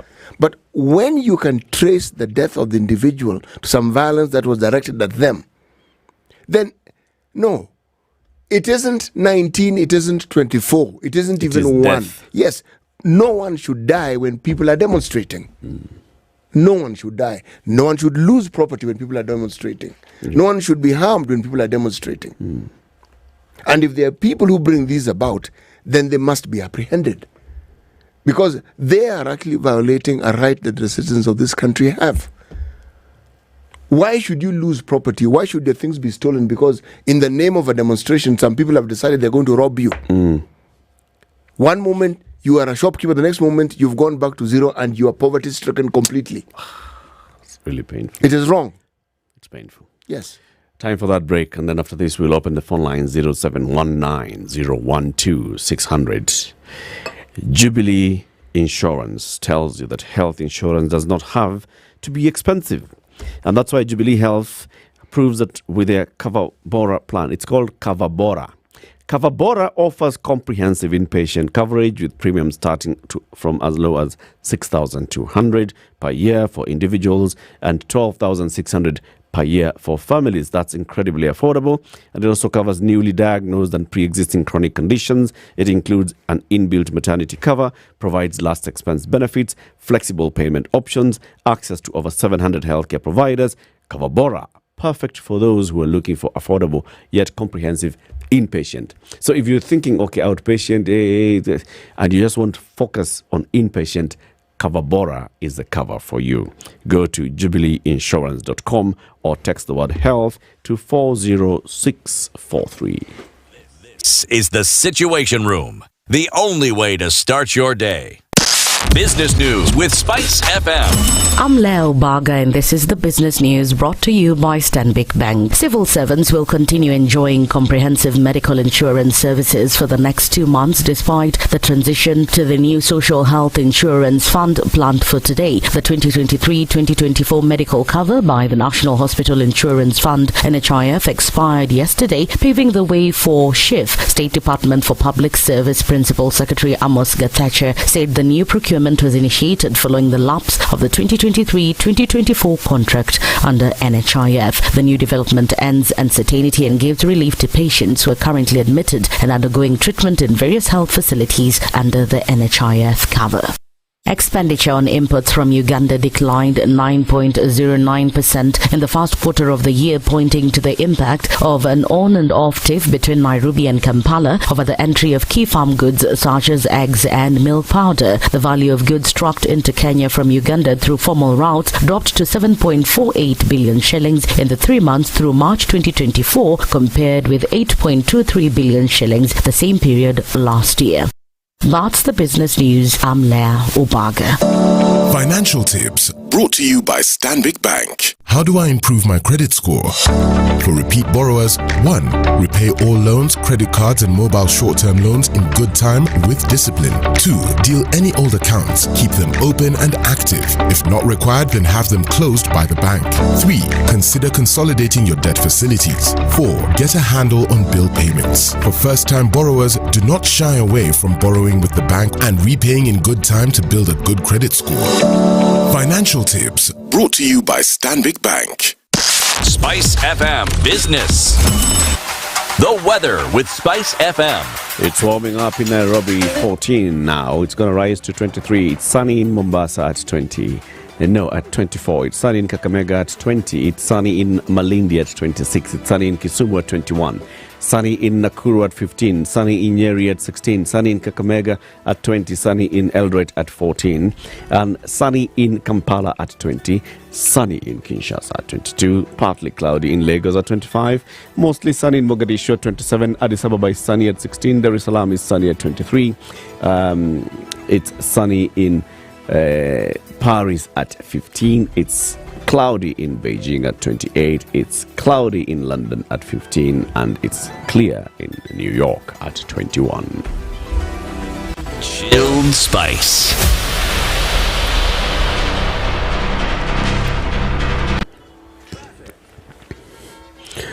Brothers and sisters, I come to you this morning. If you're coming from Thika Superhighway into town and you find traffic at Survey, That's where traffic begins. It comes all the way to Umuranga Road. So when you get to the interchange at with Kiambu Road, and then you get under that tunnel, please do not proceed towards Umuranga Road if you must not, but enter Wangari Maathai Road, because that is clear. It'll take you to Museum. You will get into that interchange. You'll get into Huru Highway. And the only place you'll find traffic is near the University of Nairobi as you come into University Way. Sawa. Similar to those people who are on Kiambu Road. Now, if you're heading towards Muthaiga and you work at the UN and you find that traffic as you go in that deep in Muthaiga, just be patient. You know there's been construction going on there for a while. If you're on Mombasa Road and you're heading towards town and then you get to South Sea and you find traffic, that traffic stretches into Nyayo Stadium roundabout. It stretches again into Bunyala roundabout, and then after that it clears a little bit as you get into Haile Selassie roundabout. It'll be busy. Thereafter it'll move. If you're on Valley Road and you get to the Serena and you're finding traffic, just be patient. It'll take you all the way to the Nyayo House roundabout. If you are on Aerodrome Road and you find that traffic and you're getting into Nyayo Stadium roundabout, no, Bunyala roundabout, well, as well, chill.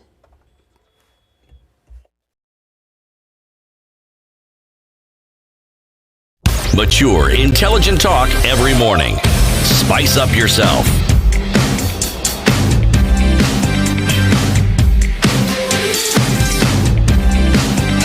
Mornings done right. You're opening the phone lines now. 0719 012 600. 0719 012 600. Also, post your comments on YouTube. We are live streaming the show on SpiceFM on YouTube. We are also live streaming it on SpiceFM on Facebook. What did you hear from the president yesterday? What is it that you heard the president saying? All right. So that's the question we're asking. And what is it that you hear? What do you make of what the president was saying, particularly in those issues of the response to the police reaction to the demonstration so far, and the security forces' reaction to the demonstration so far? What have you heard? What do you think is going on? The response as well to what the people who are protesting are asking for. What do they want? What have you heard him saying? Jack in Eldoret. Hello. Good morning. Morning to you. Mambo namna gani? Hapa ni poa. Okay. What did you hear from the president yesterday?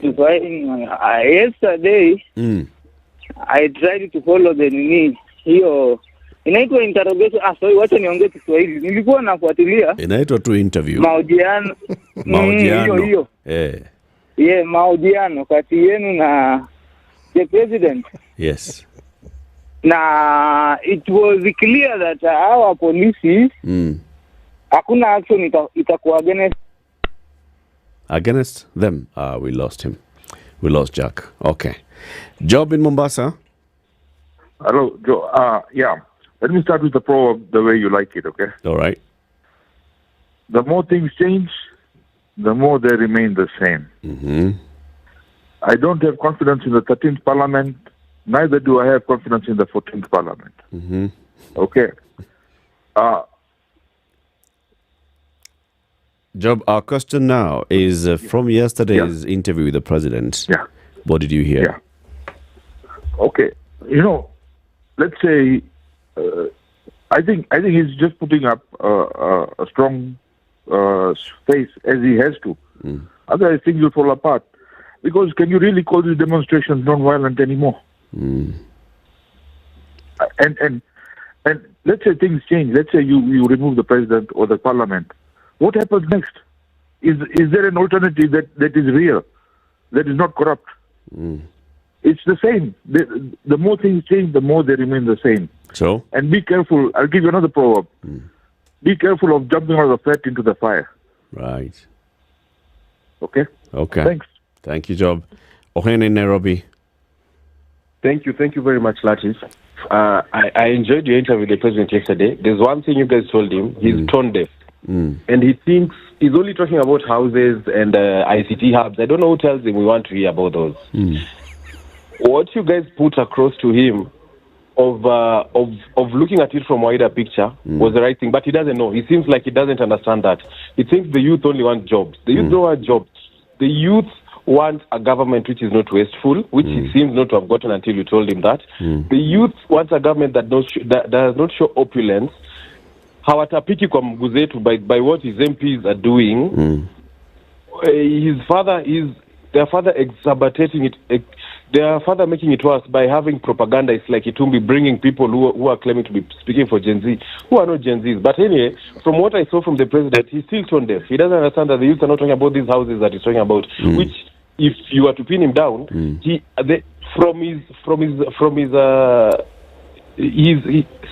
since he came into power, the houses which he has launched were Uhuru Kenyatta's houses, not his.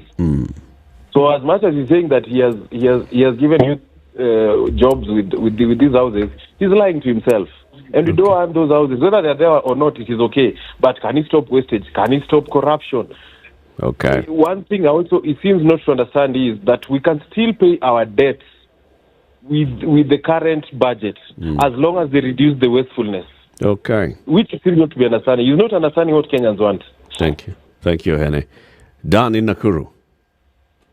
Thank you so much, Eric. Yesterday, your question was on point. And we appreciate you asked the right way, the right questions. And the president didn't really get the questions, or maybe he got them, and he was evading to answer the right way.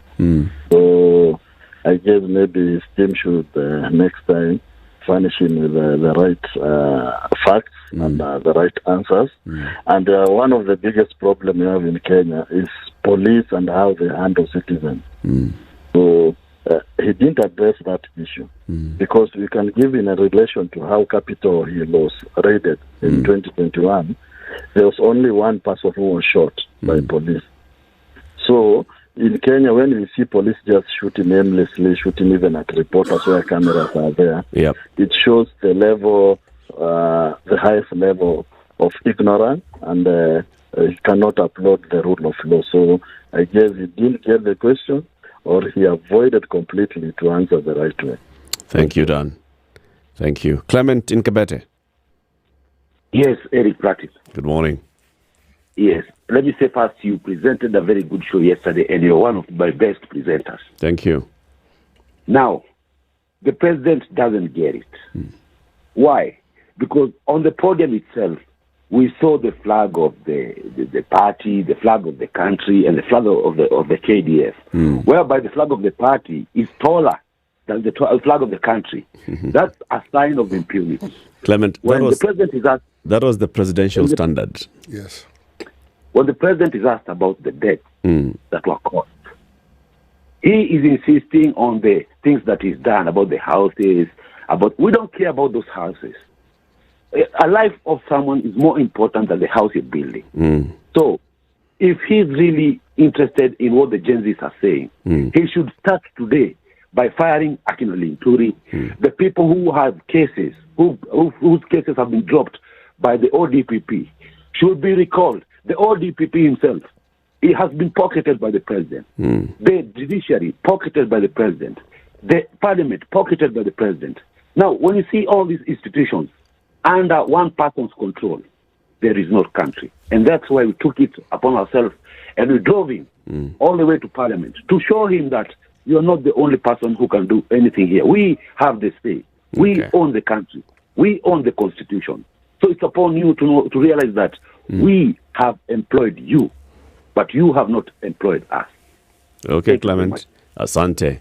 Let's cross over to Embakasi. Samuel. Yes. Good morning. Good morning to you.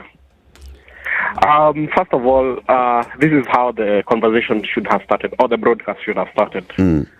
I, as the president of Kenya, I empathize with the deaths that have happened within the country.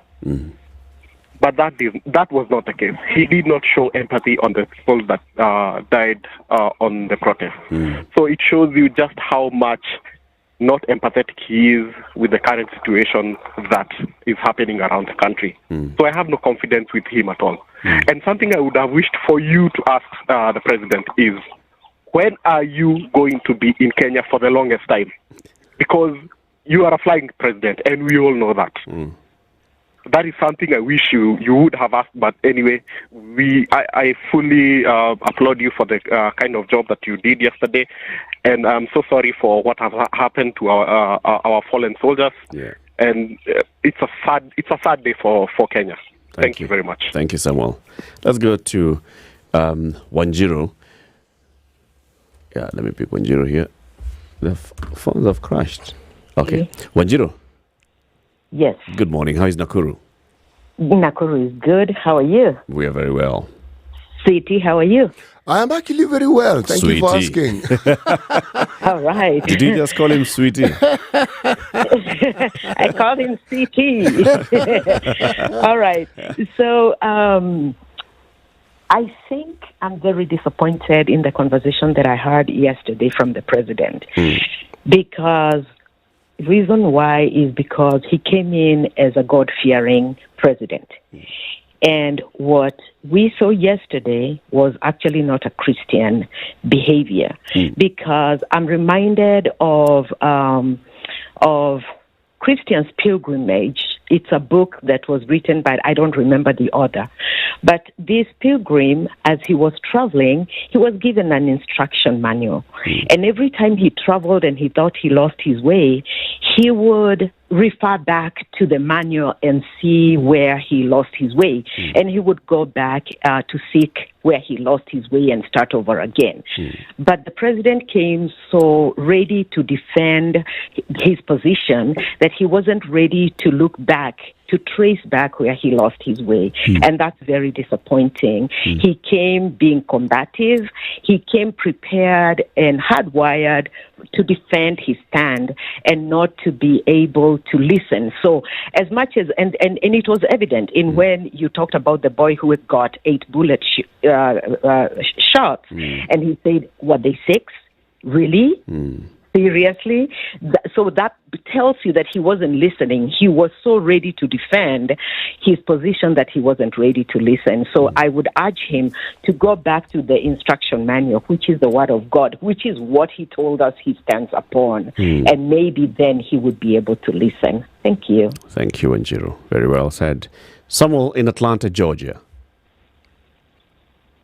Hey, good morning. Good morning to you. How are you doing? I'm doing good. I'm a listener. Every morning I'm here listening to you, and I love the conversation that takes place in this country. Yep. And I want to contribute to what is the discussion for today. Please go ahead. First, I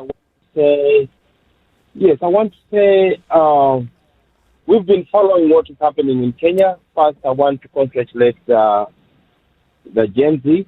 But I know it was more than Gen Z. There was millennials. There was my generation X participating, and I'm a father of Gen Z, so I understand that there are challenges that we as parents are facing because of that gap. We don't understand the Gen Z, and it's time we start sitting down and become friends, as parents become friends of Gen Z, so that we can guide them and lead them. We are the software. They are the computer. We have to install the software in this computer to be functional. Having said that, Kenyans, let's not forget where we are coming from, where the President Ruto took this government from. Sometimes we are quick to judge. We forget so easily where we were. When Uhuru was leaving power, let's remember what were our challenges. What were we complaining about? What were our cries? Have some of these things been solved? How could one president take us from 1.8 trillion to 10 trillion in 8 years, in 10 years? Jomo Kenyatta, President Moi Kibaki, they left us with 1.8 in 49 years. One president pushes us from 1.8 to 10 trillion. In 10 years. That's in 9 years. Every year. In 9 years. Yeah. And then we expect Ruto to solve these problems in 2 years, 24 months. This man inherited a debt that was maturing within few months. This is really unfair to the President of the Republic of Kenya. He has put us on the world map. He has brought down the UNGA that we were complaining about. Gas prices have gone down. He stopped the subsidy of fuel. There is a lot that this man can do. He needs the support of everybody.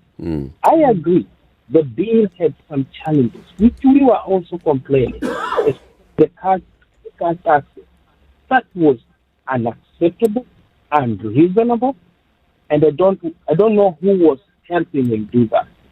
But besides that, we must support our president, because if he goes down, we all go down. We are all in this ship together. So how should we do this, Samuel? How should people support the president? One, I think the government of President Ruto is lacking communication. They don't know how to communicate. If you listen to them, they have very good things. This bill had so many good things, but had also bad things. But we decided to throw away the baby with the water. And now we are back to year zero. We need to rethink. Number 3, this is a revolution. People accept it or not. This is a revolution. But it's a bloodless revolution.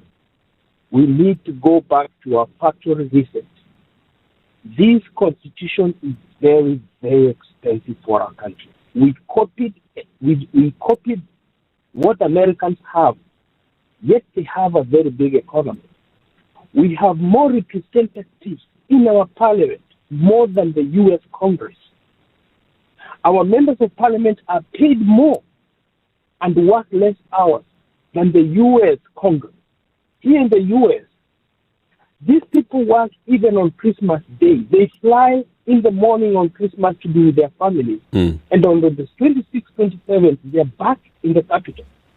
Our members of parliament work 3 days in a week, and sometimes that parliament is empty. Why do we have these women reps? We don't need them.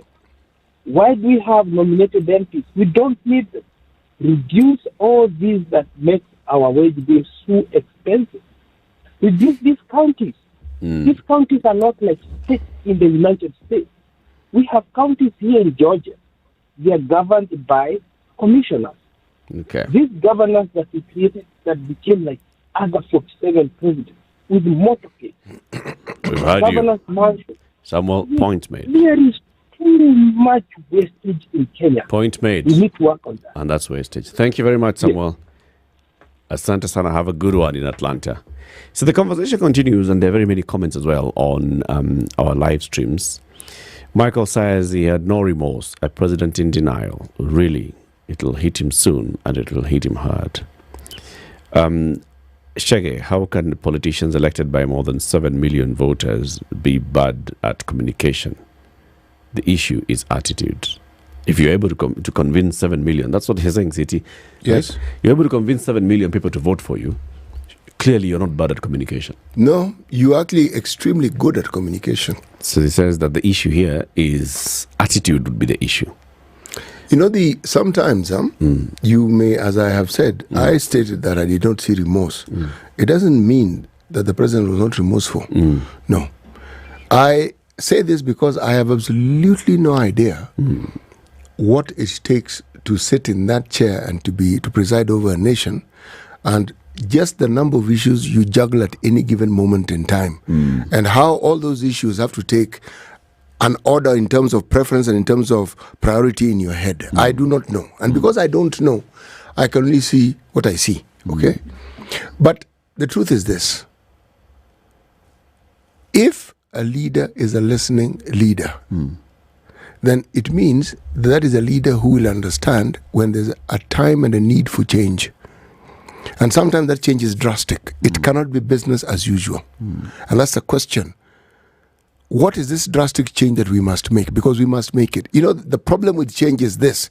It gives you an opportunity for you to actually be at the steering wheel. Then there are times when that time lapses, it envelopes you. It simply sweeps you aside. That is the problem with change. There's always an opportunity for you to reflect and to think and say, perhaps I need to do this. If that opportunity is missed and it comes with its own momentum, then my friend, a lot that need not have been lost will be lost. That is a problem with change. And the situation we find ourselves in clearly indicates that this is a time of change.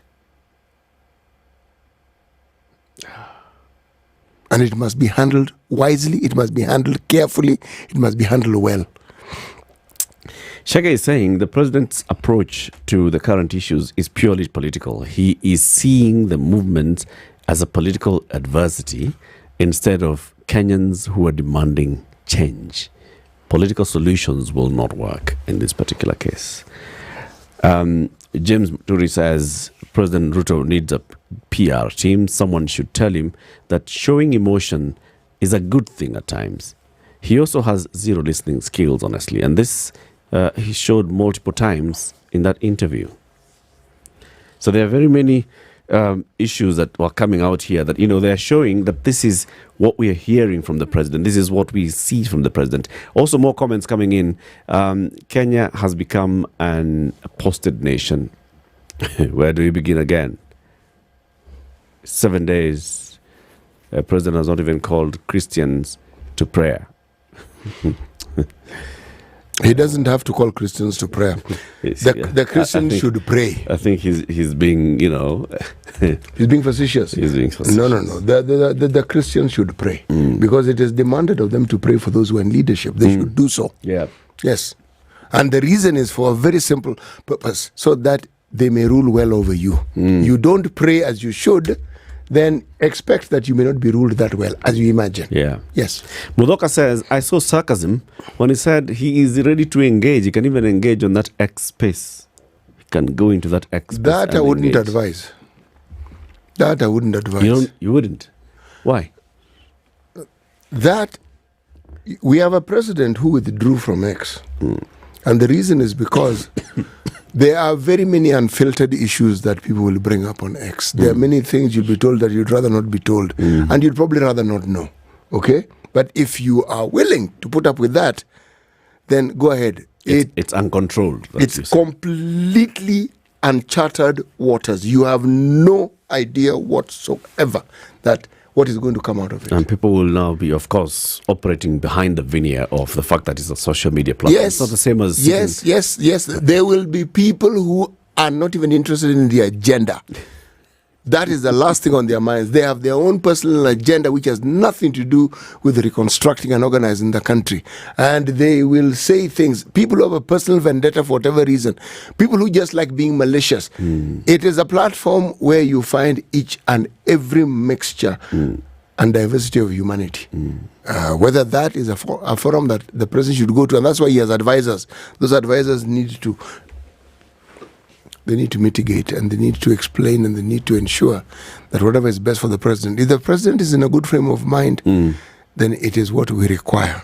A good frame of mind that is able to take in and soak in what is happening, what it means, and then what needs to happen next. Pitt says the president is desensitized, disconnected with the people. He then stopped being the president and becomes an outlaw, at least according to me. He feels that the president is disconnected. Did you sense a disconnect? No, I did not sense a disconnect. In fact, what I sensed was a defensiveness. Now that arises when somebody actually understands. You can't be defensive if you don't. You understand, and you can see the. You know exactly where it's coming from, but some of them are things you'd rather not deal with. Some of them are things you wish had not happened. Yes. Oh, he's not disconnected. He's actually not disconnected. The question is, what is his priority? What is the thing that he gives most attention, most time, and most preference? That is the issue. Disconnected? He gets what's happening. There are those who say, oh, he doesn't get it. Actually, he does. Yes. The only thing that Bernard Adewa heard from the president was that he is not responsible because the police don't report to him. He used the media to send messages to the ICC by cleansing himself yesterday. He's not wrong. The police don't report to him. If you look at our structures, an independent police service reports to the IG. He's not wrong. Who does the IG report to? To the National Police Service Commission. Okay, who does that commission? Who do they report to? They should be independent. Yes. But they work very well with the Cabinet Secretary for the Interior. They have to work with the Cabinet Secretary. The Cabinet Secretary for Interior reports to the President. Yes. Precisely. Okay. So do they report to the President? Directly, no, they do not.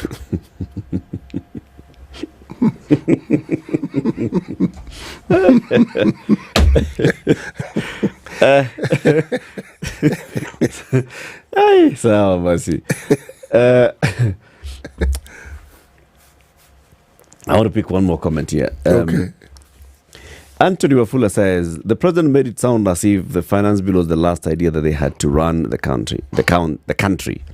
What will they do next year for the 2025-2026 budget? These people have no ideas. And then there was also I saw another comment that was asking, okay, the president said, now that I have this whole gap that I wanted to fill with 365 billion shillings with the finance bill, and now that's a gap, the only option I have is to borrow. He's saying the president is not seeing the need for actually cutting expenditure. He says, if I cannot get the money from you, I'll get the money from lenders. Let me perhaps throw in a perspective here. This nasty habit of borrowing began in the Uhuru era, okay? What we're seeing is a continuation of it, and a continuation of it when the government that Uhuru actually left had issues financial, okay? Now, if the president is getting something, is perhaps understanding that living within our means everybody lives within their means. Yeah. Everybody. Yeah. So that it is even the optics are we've reduced everything. It is equitable living within the means. Yes, exactly. It's equitable. Thank you. Thank you for your conversation this morning. Then thank you for participating. Thank you for all the comments. Thank you for everybody who's come in and called. Asante sana. As we usher in a new financial year and a new month, we wish you all the very best. Have a lovely day. We'll be back tomorrow, 6 a.m. in the Situation Room. It's now 10 o'clock.